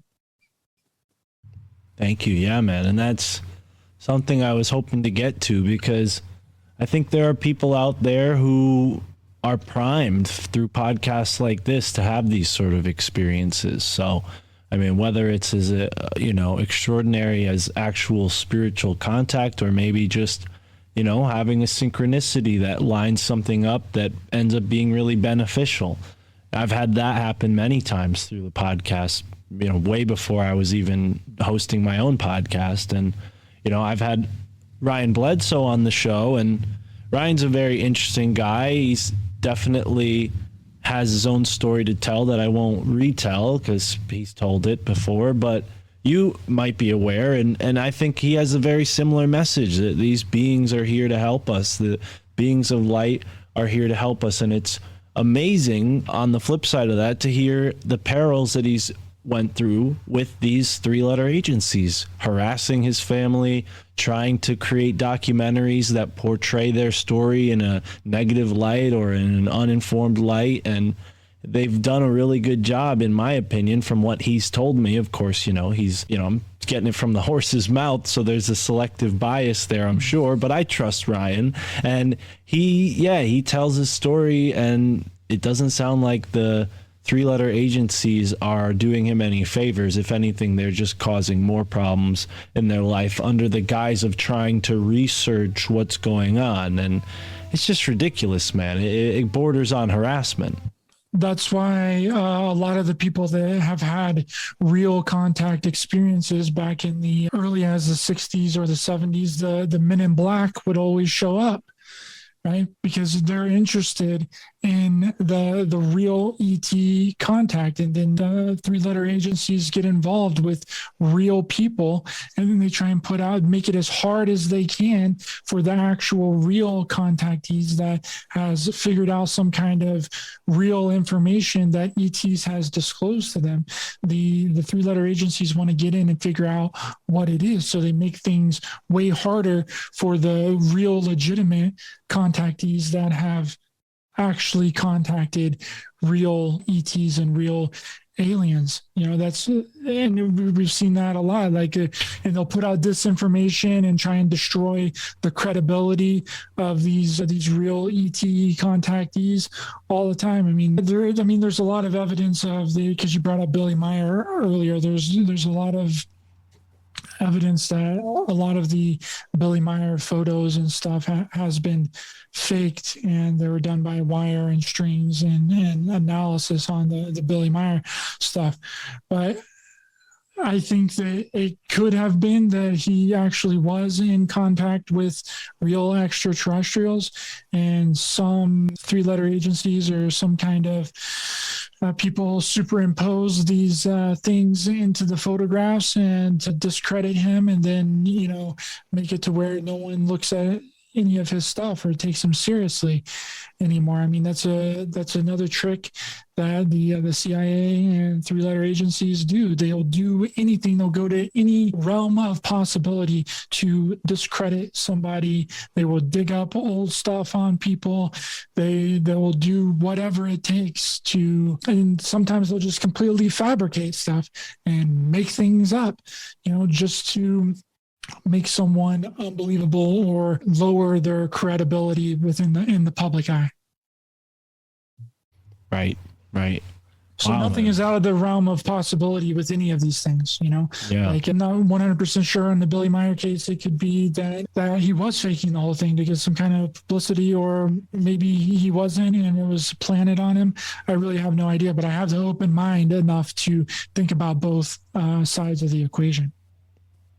Fantastic, man. Yeah, and thank you for bringing me through all this stuff. It's very clear that this is something you're well versed in and well researched in. So I encourage everyone that's tuning into this show to go and check out Raised by Giants. You can most definitely listen to it on whatever app you're already listening to this podcast on.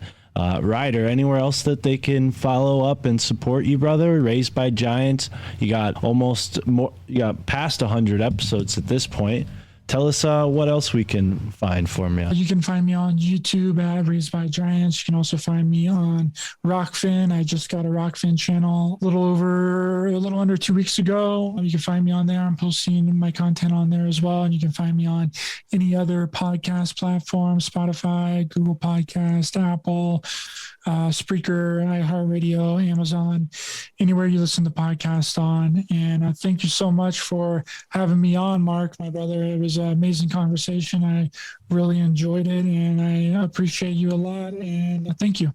Thank you, man. No, thank you. The pleasure is all mine. The honor is mine. And like I said, you're clearly well versed in this, so it was a real trip for me to sit back and learn from you, because like I said earlier, I'm well versed myself, but it had never crossed my mind the intricacy of the deception quite the way you laid it out for me. And yeah, wow, it's connecting a lot of dots. So Ryder, thank you, brother. For everyone listening, enjoy the moment wherever you are in the net.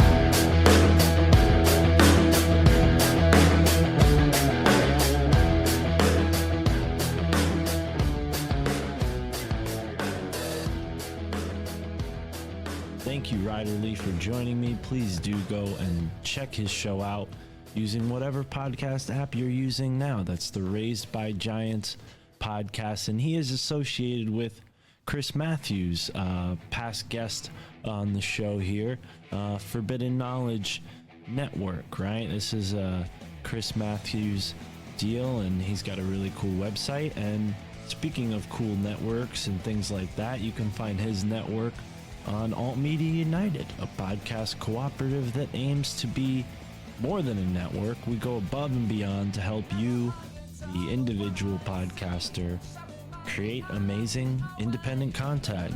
And by we, I mean really me and Alex Sakaris of the Skeptico podcast. So please do get in touch if you have a podcast. And thank you so much for tuning in. In the spirit of community, I offered my friend Ron from New England a chance to come on the show and share his insight on similar subjects. Ron is very knowledgeable when it comes to World War II, so I thought, given this conversation with Ryder Lee was fairly shorter than usual, we can have a appendage to this episode with Ron at the end here, an extended outro.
Let me see.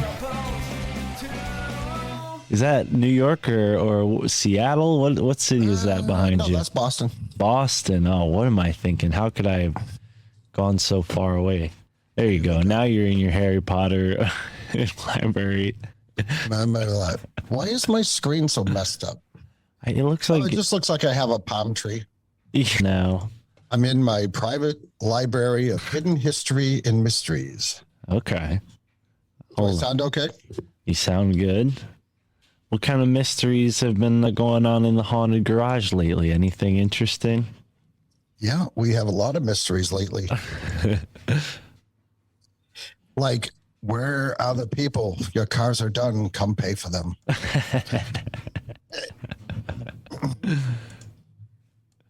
Let me just take a minute here, Mark. It's been a crazy day. Yeah, no, we're not going to roll right into it all cold like that. Don't worry. I'm not going to jump on you like that. What kind of host would I be if I was already recording? I mean, that would be ludicrous.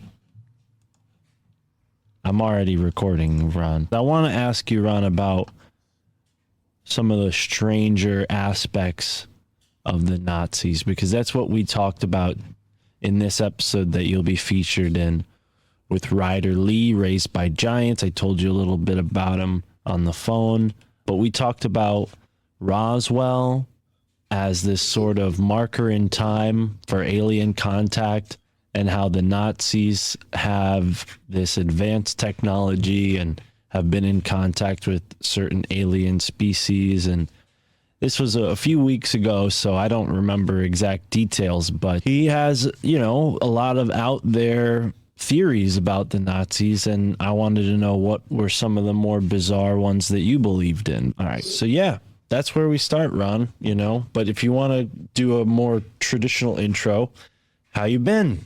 How's the Wicked Planet podcast going? Welcome to the show. Wicked Planet's doing good.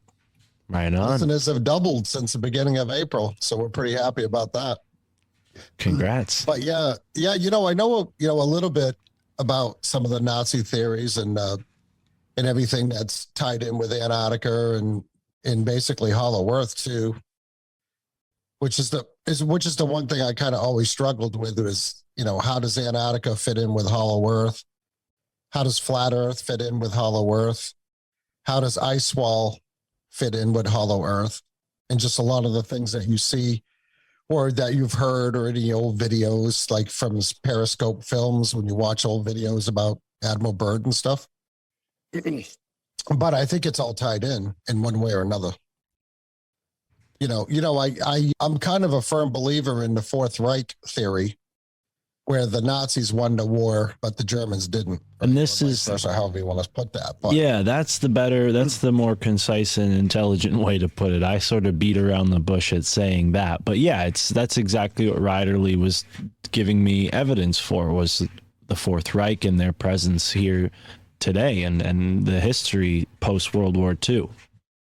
Right. Well, when you think about, the technology that the Nazis had that we discovered after the war, or even towards the end of the war, when we discovered that they had all this heavy water they were processing, and you need heavy water to make any type of atomic weapon. Right. This is before they called them, nuclear weapons or whatever, but they were, atomic weapons. And I forget, I'm trying to remember if it was Norway. They did a raid in Norway, I want to say, or it might have been in Germany, where they were processing heavy water. The Nazis were, and the theory is, and I've actually said this before, that if the Nazis had another, say, 60 to 90 days, I think the outcome that we've been taught would have been a lot different. Because, once you achieved atomic weapons, well, then that's pretty much endgame right there. It's different now when you have multiple countries that are all nuclear powers, but back then there was no such thing. So if the Nazis were the first ones to come up with nuclear power or nuclear weapons or whatever, that would have been a huge game changer. But we were able to stop that, get that heavy water, and that heavy water that the U.S. troops, the U.S. government was able to capture is the heavy water that they used in the Manhattan Project, which was to build the hydrogen bombs or atom bombs or whatever you want to call them, that we dropped on Japan to end the whole Japanese theater of the World War II. Because I think a lot of people need to be reminded that when the war in Europe ended, technically, the war in the Pacific theater with Japan was still raging. I had a couple of my great uncles that fought in Europe, and they were, the war is over. Oh no, now you're getting redeployed. So they got sent over to the Pacific theater to fight, a few more months. But anyways. Well, and I kind of lost you for a second, only because I feel like we're glossing past the term heavy water, and I don't want there to be any confusion, because I'm looking this up on Wikipedia, and this is pretty deep. Heavy water is a form of water that contains only deuterium, also known as heavy hydrogen, rather than the common hydrogen-1 isotope that makes up most of the hydrogen in normal water. The presence of the heavier hydrogen isotope gives the water different nuclear properties and the increase of mass gives it slightly different physical and chemical properties when compared to normal water. Very interesting. The other thing, DOD is the chemical structure, Department of Defense. That's interesting. But yeah, so heavy water, you know, someone might hear that and just be like, oh, what's heavy water? Like water with sand in it or something? But no, it's a actual element, you know, different elemental form of water. That's really interesting. I'd never heard about this before. Oh, okay. Well, making sure that the Nazis didn't have any was a pretty huge priority. Now, You know, I mean, I think, you know, with our spies and, you know, using counterintelligence during the war, you know, towards the end of the war, I think we were starting to discover just what the Nazis had to work with. And I think that scared the shit out of the American government. Because not only, you know, you just bring in the whole nuclear part of it, right? But you got to remember, like the Nazis were the first ones to come up with rockets. Like the V1 and the V2 rocket, right? The V1 was a rocket that was basically an unmanned plane is what it was. And it would carry its payload and how it was detonated was just on impact when it landed. So they had to calculate. You got to remember how smart the Germans were. I mean, not that the Americans weren't smart, but the Germans took it all to a different level. right. So they would shoot off these V1 rockets, and they would just basically run out of fuel.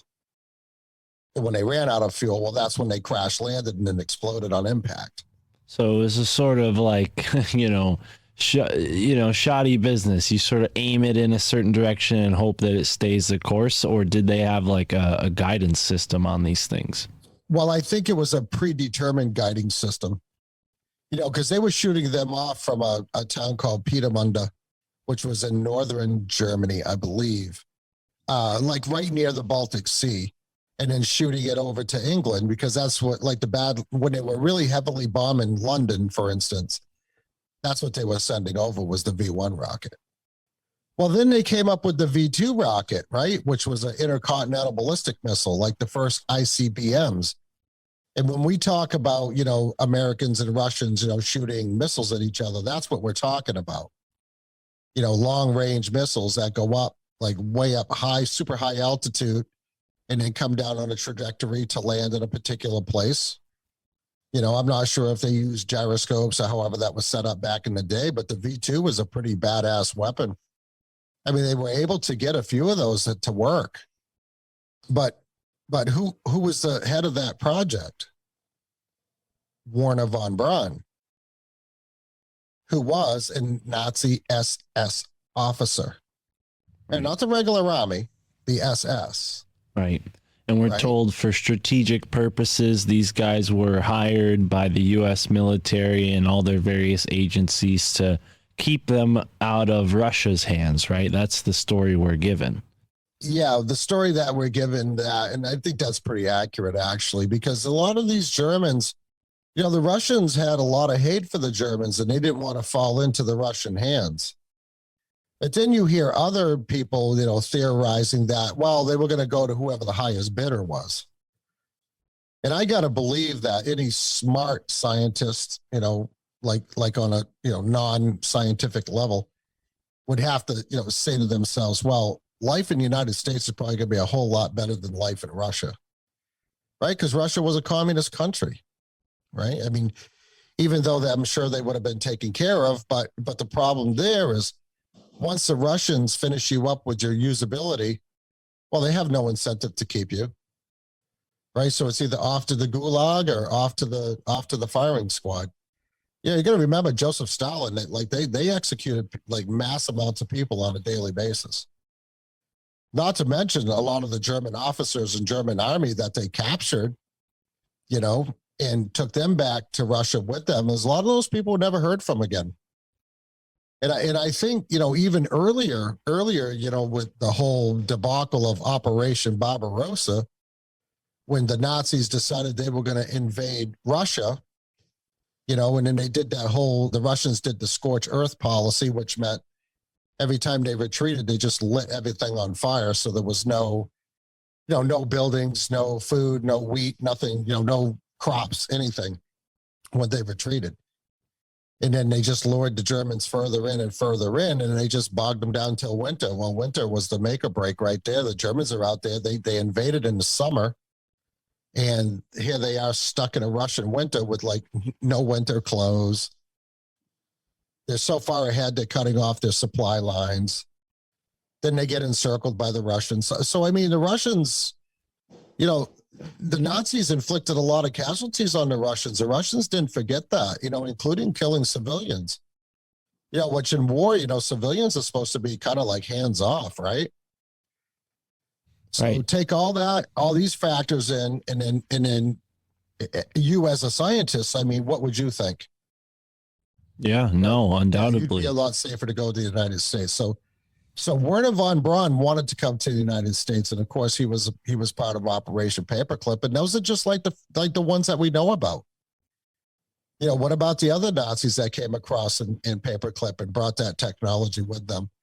I mean, when you see our stealth bomber, you know, like that, all that stealth technology, that was all derived from the Nazi technology. You know, and that's not even getting into some of their weird propulsion designs that they came up with.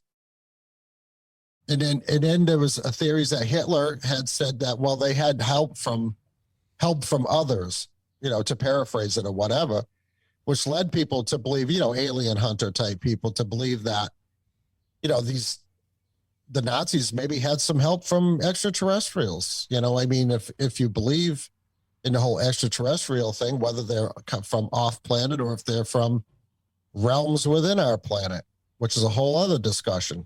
Let's just call them extraterrestrials. Like they could have gave the Germans all that technology.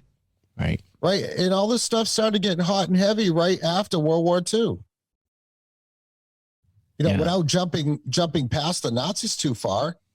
But, you know, when we started detonating, you know, atomic weapons, now all of a sudden, you know, a couple of years later, this is when Roswell happens. You know, and there's something I'm reading about right now called the Aztec incident that I don't want to get into too much, just throw out a little teaser.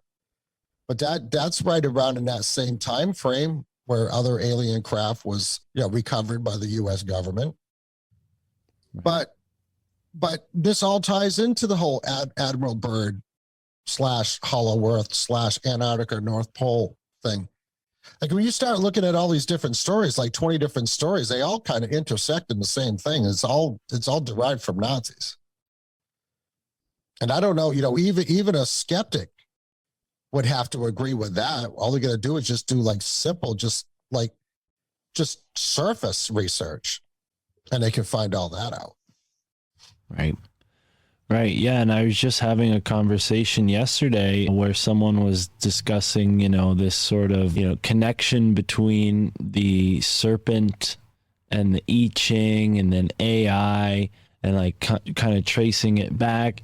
And you hear these stories throughout history where knowledge, you know, the whole Promethean archetype, right? Where knowledge is given through astral, spiritual, metaphysical means. And you see this fascination in Germany with the occult prior to the Nazis, you know, reign to supremacy. And you see this, you know, possibly channeling, you know, explicitly mentioned, right? They have this idea of blonde women growing their hair very long in order to enhance their psychic communicative abilities. I mean, this was a deep part of their culture, and you see them getting all this technology. You know, it reminds you almost of Tesla, you know, channeling his inventions, or Einstein channeling his mathematic equations. You know, we have geniuses who have done a lot for the world who describe the same phenomena that it seems the Nazis were tapping into somehow. So it begs the question, you know, is this always for good? Because we're told stories that, oh, this genius only comes to those who have the purest of intentions. But, you know, it seems like that's not the case with the Nazis. How much of that do you think was actually channeled? Do you think there was a secret group that maybe had this technology, or, you know, they're just extraordinary beings and we won't know really until we're able to get evidence of them themselves? Well, I think that anything is I don't think any just natural born human is born with that knowledge. I think that knowledge has to be downloaded. Right. Right. It has to be downloaded directly. Now, when you talk about the Nazis, like, okay, so you go back to the Thule Society, you know, and then what the Nazis called Vril, which was this type of energy, right? And you're talking like when you talk about the long hair, that's like, I want to say her name was Maria Orsich, which was part of the Thule Society, which was something that SS Heinrich Himmler, you know, and his SS guys, they were into the occult like big time, right? I mean, we've talked about that like at length before. So the whole idea that maybe they're getting these download, what I call a download, or what you were saying, like, I don't know, what was the term that you used, like spiritual information handed down to them. Same thing with Einstein, and even Nikola Tesla said that he had gotten downloads in his sleep. You know, he called it something else, but it's essentially what it was. I mean, you want to talk about a genius? That's the genius that nobody knows about, you know, except people like us. But when you go back to the Nazis and the Vril and the Thule Society, again, tied in with the SS, like using this, who's to say that's not legit? I mean, we don't know. But when you start thinking about it, okay, well, they could be channeling down information from, you know, other beings or whatever. And this is where they came up with the idea for the things that they've built. I mean, even like the Nazi bell, right? The time machine. That, I mean, literally disappeared. And a few of the officers working on that project disappeared as well, like without a trace. Just gone. And then later down the road, we have this UFO crash incident in Kecksburg, Pennsylvania. And the description of this craft is the same as the Nazi bell. Now, I'm not saying it's the same, but I mean, it's pretty suspect.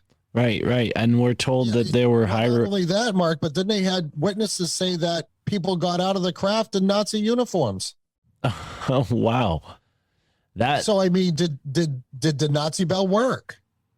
Did that time machine work? You know, maybe they didn't have control of where it came up because, you know, Kecksburg was, you know, quite a few years after the time that had disappeared. But when you talk about space and try to wrap your head around time and all these things, which sounds like a very simple concept, but it's not. I mean, you could just take the concept of time and just fucking think about that.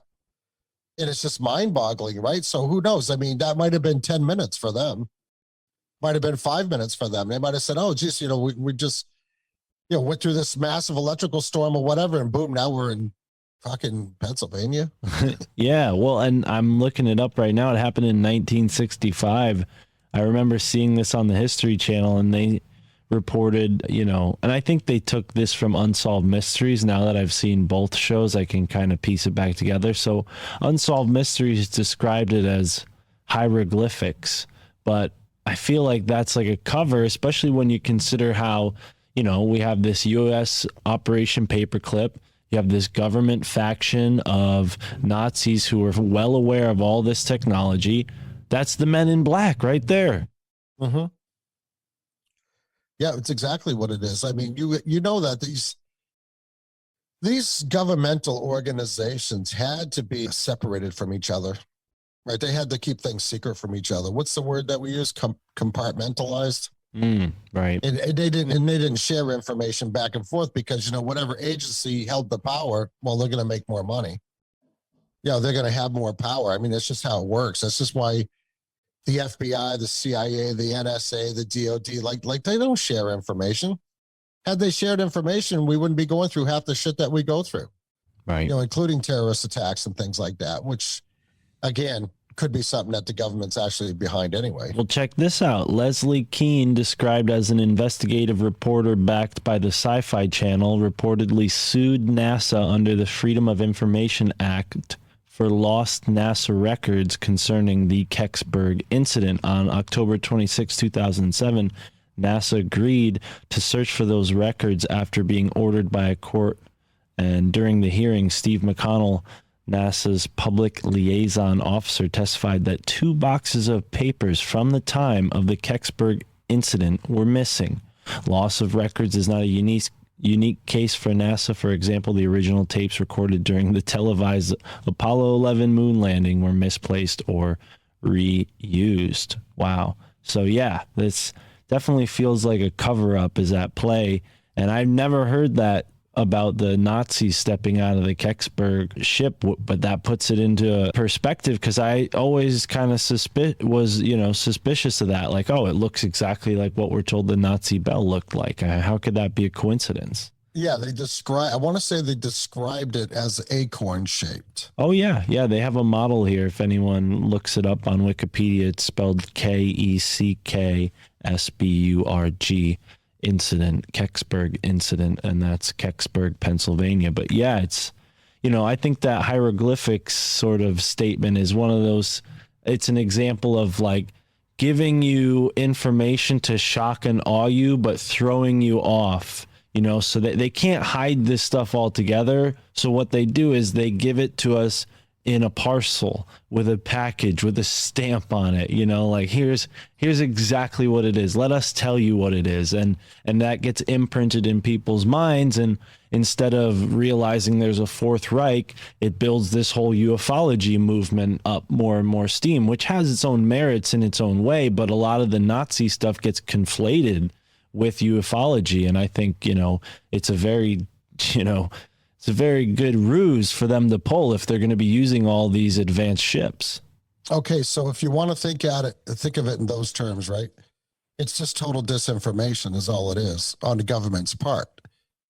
But say that the Nazis had some type of help from off-planet people or, other dimensional people. Maybe these hieroglyphics were just strange symbols that, us as humans are not familiar with.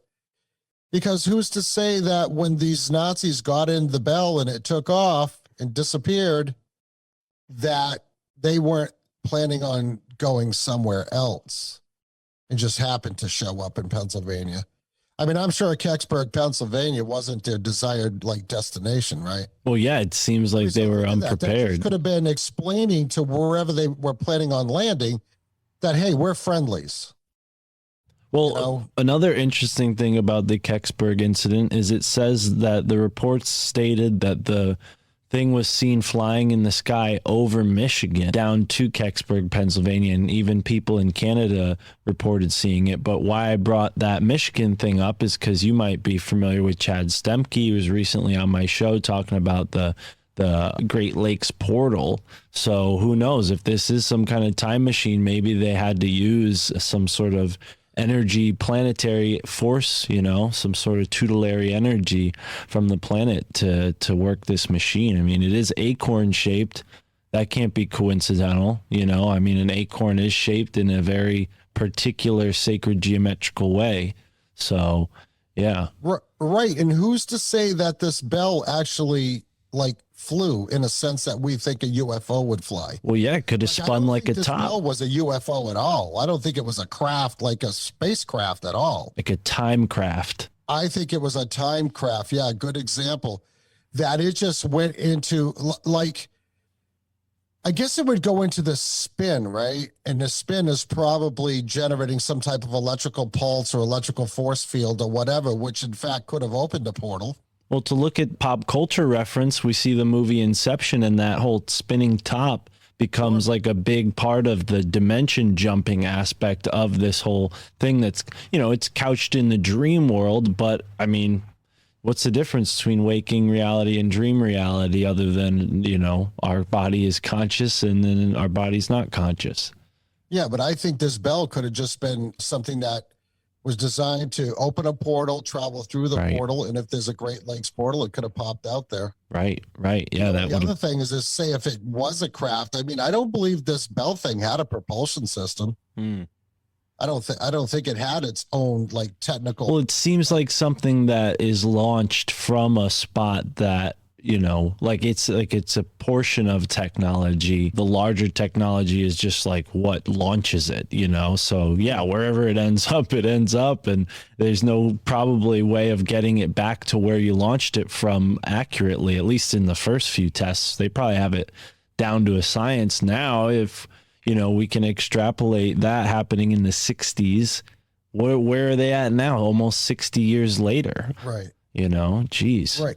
Right. You know, I kind of wondered, and I've thought about this before, if this is like, this was a plan to just make the bell disappear so it didn't fall into the wrong hands, I think.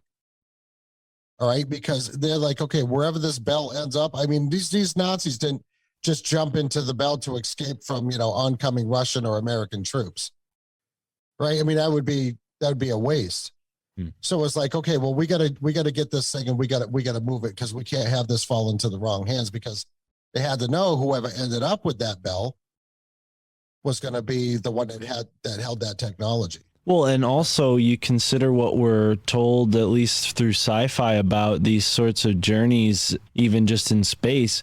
We're often told that time is not consistent in different localities, right? In space, our time, reference to time, is based on the sun and how it goes around the sun. But who knows? I mean, these people could have been, you know, away for a whole lifetime, and then, you know, 20 plus years later in 1965 appear.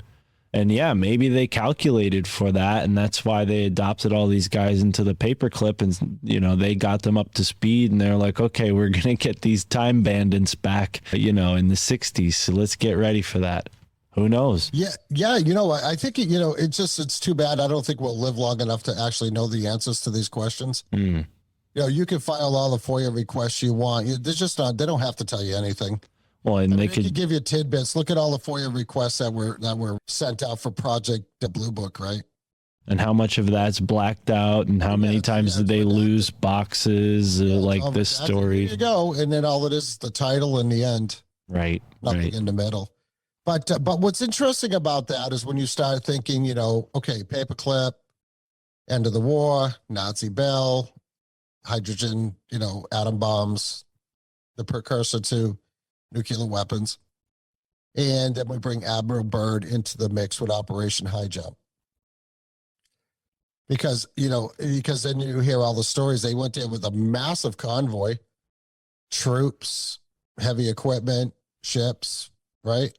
And they get chased off allegedly by flying saucers with swastikas on them. I mean, we've all heard the stories. Again, never know we'll ever do. I don't know if we'll ever know that it's true, but it's definitely interesting because it all fits into that. Like, it makes all the pieces of the puzzle fit. Well, and to me, it feels like this is something that preempted World War II by a long shot. I mean, you consider that, I don't know how familiar you are with Walter Bosley's research, but there are German people living in the United States in the 1800s who were flying, you know, dirigibles and all sorts of different hot air balloon type crafts.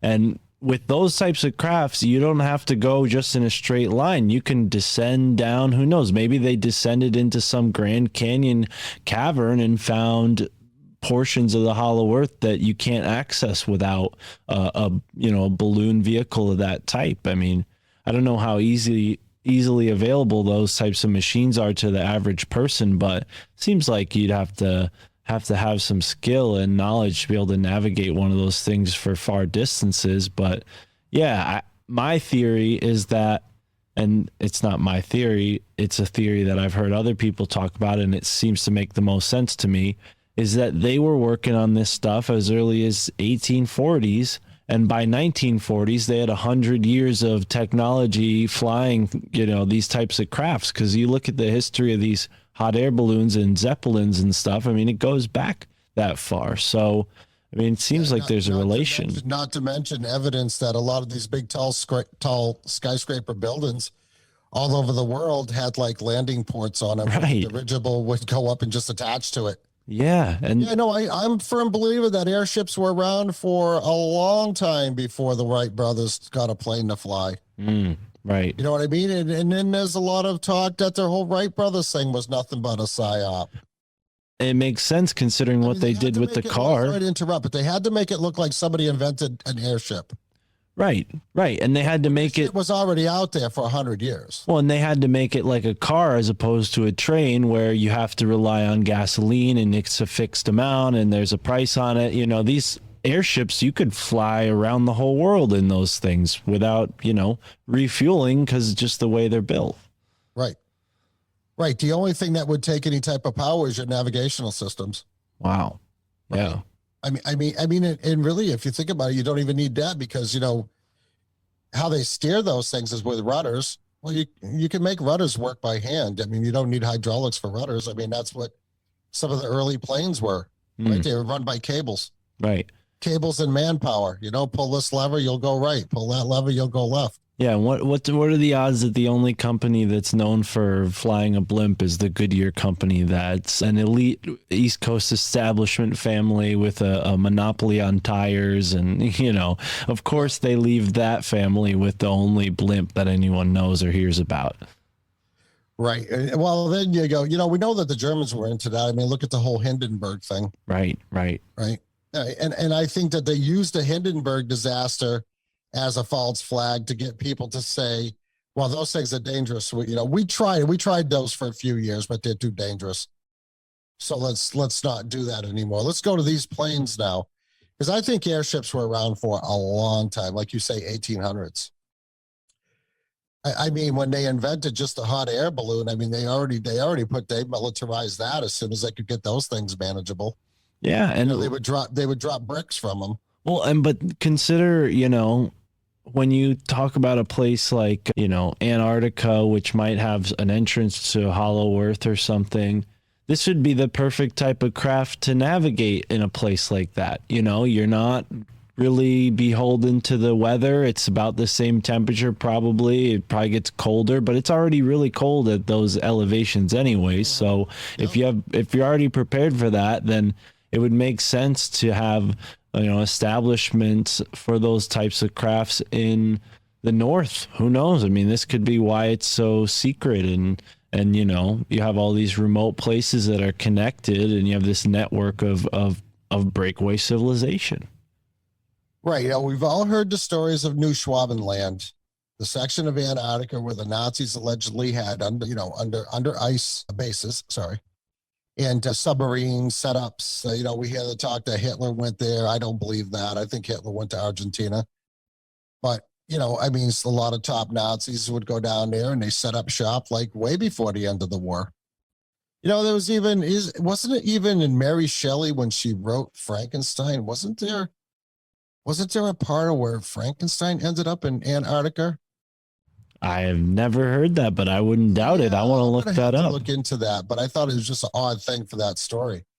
But say all these Nazi bases were there, setting up shop. I mean, when you watch old videos of Admiral Byrd talking, I mean, he keeps talking about the vast amounts of oil and all the natural resources that are on Antarctica, and nobody's allowed to have it now. I mean, that was Admiral Byrd that was all like pre-Antarctic treaty times. And why was Antarctica like one of the hugest continents, one of the 7 continents, right, on this earth that nobody's allowed to like go to? I mean, they let people go to some parts of it, yeah, but I mean, for the most part, like that's like a no-fly zone. They don't want you flying over Antarctica. And maybe that is because they don't want you to fly past Antarctica. And this is where the whole Admiral Byrd thing comes in. Now, I'm not talking about his story, his alleged story from his alleged diary of when he actually flew into the Hollow Earth, which was described as the North Pole, not the South Pole. So if we're talking about the South Pole, other different thing, because Admiral Byrd in his diary said that how he flew into the Hollow Earth and the North Pole, and then his ship was taken over. They took control of his ship and they brought him down, and these higher beings had a conversation with him about the use of us using atomic weapons, and how that they warned our leaders to not use atomic weapons, but the leaders didn't listen. right? Basically, just to paraphrase and kind of give you the Cliff Note version of that whole deal. But Admiral Byrd, when he was in the South Pole, he was being interviewed after, and he says, "Oh, there's vast lands beyond the pole." And that comes into not like you don't even have to think of hollow earth or flat earth. I mean, because, you know, we talked about the thing that I call crater earth. I mean, it could be an ice wall. It could be an ice wall there that contains everything. I mean, it's totally plausible when you start like reading the history about it and learning about it. I mean, maybe there's like things beyond that ice wall, beyond Antarctica. Antarctica is not what we're being told, that it isn't just one big continent, like that's at the bottom of our globe. And I'm not, you know, I don't want to get into flat earth territory, but crater earth, I'm willing to kind of think of that. Yeah. Where each divot in a golf ball is a separate realm. And then when you get past to the next divot and so on and so forth, for, you know, could be endless, could be infinite amount of divots. Yeah, I mean, their own worlds. Yeah, the size of the Earth. I mean, how could we trust the measurements we're given? I mean, whether the shape is correct or not is definitely not relevant when you talk about the scale. I mean, yeah, and if it is shaped like a golf ball, I could see how someone would be able to fly away from it and then take an image and maybe invert that image to make it look round, whereas it was sort of cup shaped and a part of a much larger thing. But yeah, fascinating stuff, Ron. I really feel like, you know, this conversation deserves a full 2 hours, this topic. We don't have that much time, I know. So we'll kind of leave it there. If you want to give us a little insight on that book you're reading and maybe what folks can expect from the Wicked Planet podcast moving forward. This episode will be out tomorrow. So yeah, I know you guys record your episodes on Wednesday. So tell them what listeners can tune into tonight or tomorrow when your newest episode comes out. Well, we can just use this as a little teaser for a future show, Mark, and we can get together and do a whole show on crater earth, hollow earth, flat earth, Admiral Byrd, New Schwabenland, Nazis, Nazi Bell. We could suck up 2 hours like real quick. Yeah, no, absolutely. Because those are subjects that I'm big time into, you know, and the thing is, I don't know why yet, but we haven't talked about it really on the Wicked Planet. But let me give a couple of, now I don't have a lot of time to sit down and read books, but I listen to books. So I subscribe to Audible, which I know belongs to the evil Satan, that is Amazon. But let me give the listeners just a couple of suggestions. So in my Audible, I have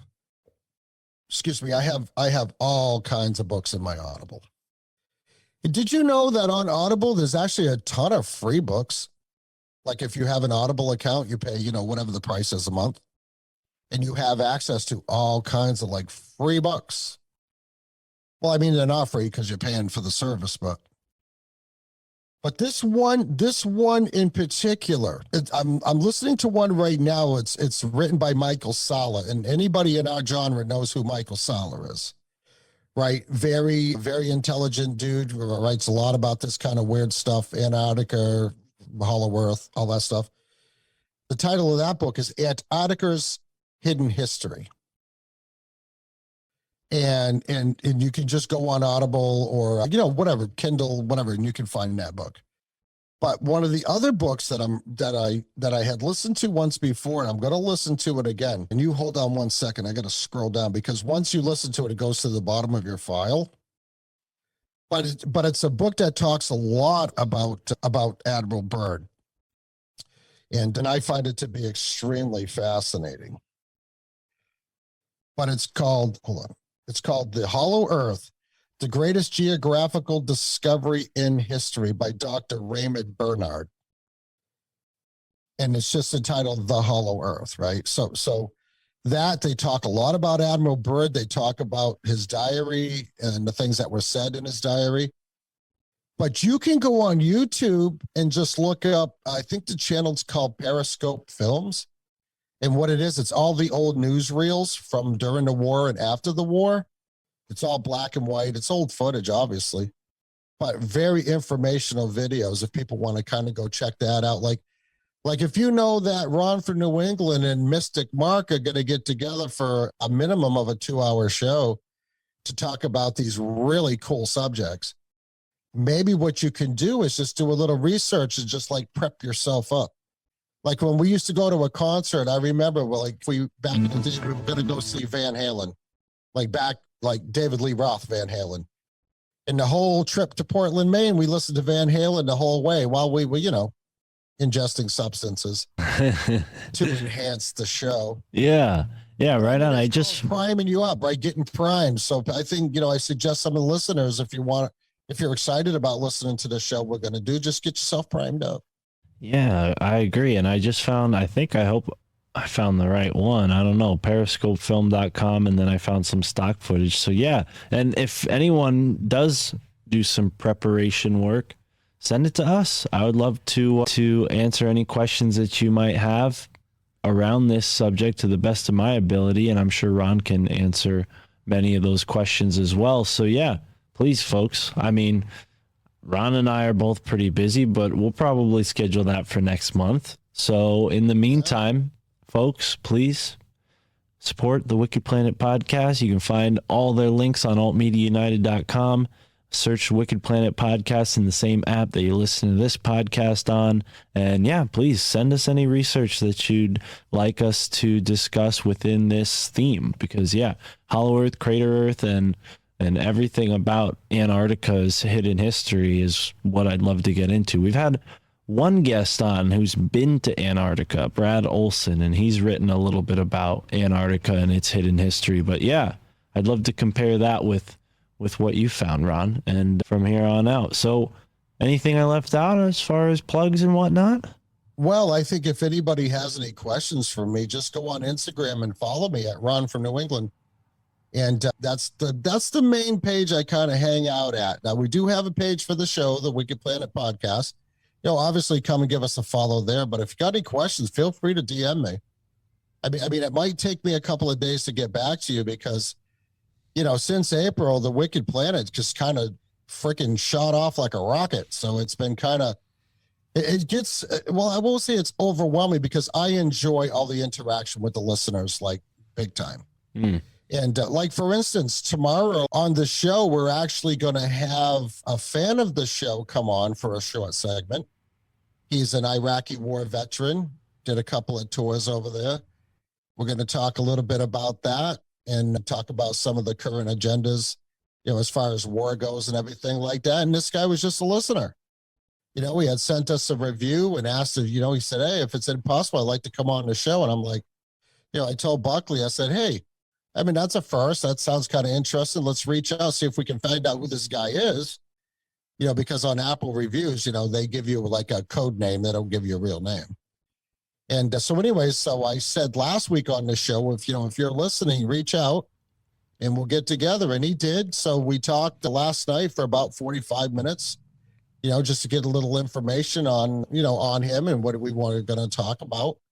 So he's going to be coming on tomorrow night. I think that the listeners will really enjoy that.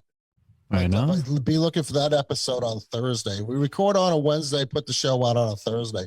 And I just want to thank all the listeners, that follow the Wicked Planet, listen to the Wicked Planet. All the listeners that listen to Mark and my family thinks I'm crazy. Our shows have been linked for quite a while and probably going to be for a long time.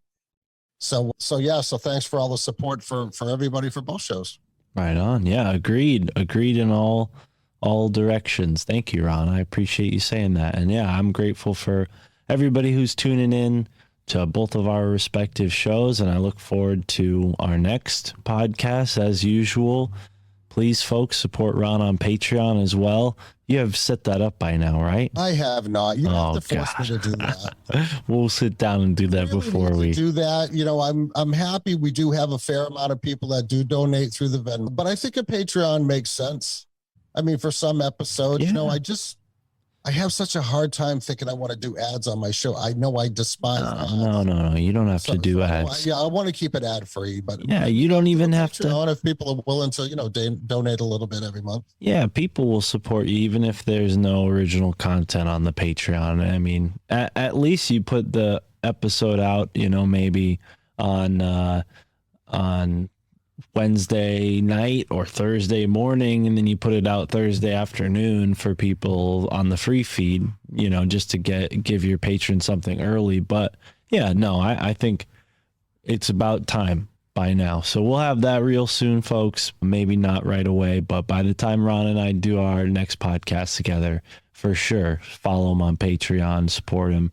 And look out for that new episode of the Wicked Planet podcast. And we got an episode of the My Family Thinks I'm Crazy podcast coming out the day after on Friday, because it's the end of the month. Oh, I'm sorry. That's the first day of July. So yeah, we'll be putting that out on the first day of July. So this week you get an extra episode of the My Family Thinks I'm Crazy podcast. And Ron, thank you for being here. Thank you for listening, folks, and have a great moment wherever you are in the now. All right, and that's the episode today, folks. Ryder Lee, Ron from New England, both sharing their insights on this very controversial, very strange subject known as the Fourth Reich and everything alien. It seems the more we learn about ufology, the less we know, and it is a muddy place to be. Lots of disinformation, lots of agents with all sorts of coercive, manipulative information. You never know who to trust. So be careful out there, listeners. Be careful, podcasters. And thank you for tuning in to the My Family Thinks I'm Crazy podcast. If you like what you hear, support us on Patreon. We cannot do it without you. We being me, I'm the only guy working on this show, from scheduling to recording to editing, publishing, and everything in between. Even the art, I use some AI bullshit software to create the art for the podcast. Each episode has its own unique thumbnail. And if you're an artist and you like listening to this show and you have your hands free while you're able to listen to this show, consider maybe making some art for the show. Not only would you get a chance to be exposed, your art exposed to the world, give you a shout out, but your art will exist for infinity in my RSS feed. And anyone who comes across the episode that you designed episode artwork for will see that you were the one to make it. So yeah, if that's your thing, if you're talented in that, send it over. I'd love to see what you got, and help us beat the machine. Really, any submissions will beat the machine, because if a human being makes it, then it's got to be good. So anyways, people, well, that's not always true, but anyways, people, here we are. What am I saying? Talked a lot today. I had Isaac Weishaupt on the show today. I spoke with my friend Al from Norway. I did an Illuminati Confirmed Patreon episode that you can hear on Illuminati Confirmed Patreon. Oh, no, just kidding. That doesn't exist. It's going to be on the My Family Thinks I'm Crazy Patreon, of course, where you can find those episodes and more. All sorts of bonus content on our Patreon, so please support there. That is the best way to help the show, help me pay rent, and keep me in the booth, keep me in the podcast studio. Everybody reaches out and says how much they love the show, and that's great and all, but that doesn't help me survive, folks. So if you can, even if it's just a one-time donation, all the ways to support the show are listed in the episode description, from my Venmo, my PayPal, my Cash App, all those ways. If you want to send a one-time donation, that would be really kind and appreciated, and I will certainly give you a shout out here in the intro, like I have in the past for others who are kind enough to donate. And of course, if you sign up on the Patreon, you get a spirit animal name. You get included in our monthly meetups. We'll be doing one, oh man, probably Thursday, the end of the month.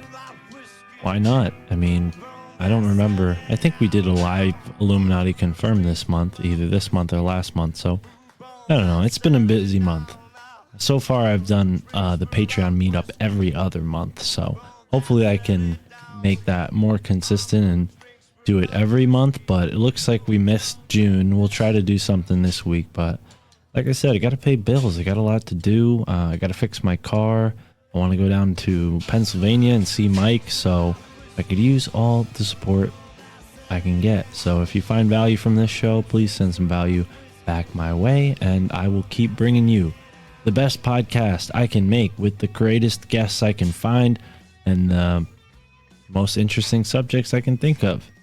That's about it, folks. Thank you for being here, and enjoy the moment wherever you are in the now. You probably heard me say that 3 times this episode, but that's just my style. Peace. I'm a little extraterrestrial, trying to stay human in a cesspool of professionals. But I confess too much off of the tongue. All my aunties and my uncles shield the ears of the young. I be saying shit and they don't know where it's coming from. In like 100 years we went Tsar bomber from guns. Check the facts, check the Fed, check the stars. Stanley Mines was murked for a water fuel cell car. They each their own, you can stick with your old ways. But eat the rich and drink the motherfucking Kool-Aid. And I can see the red on your lip stain. White skin, blue collar, pure American made. Fuck it.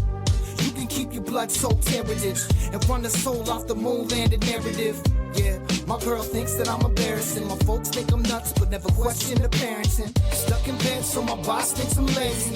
Connecting dots, but it's all kinda hazy. I'm on the internet, feeling like I'm Dick Tracy. My pap thinks I'm un-American and shady.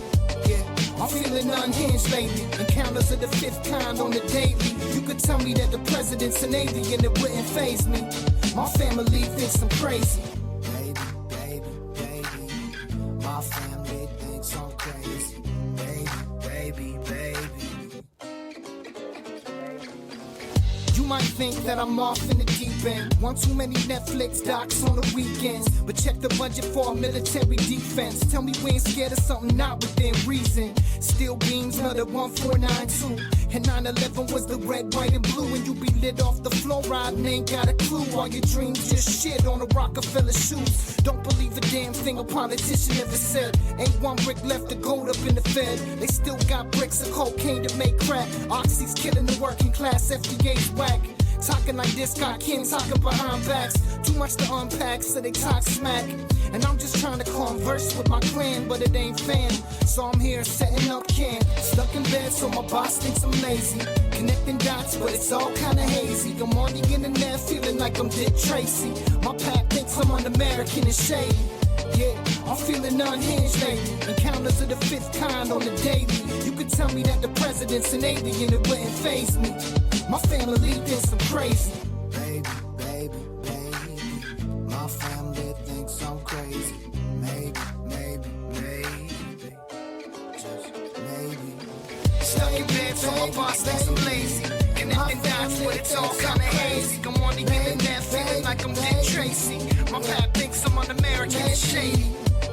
I'm feeling unhinged lately. Encounters of the 5th kind on the daily. You could tell me that the president's an alien, it wouldn't faze me.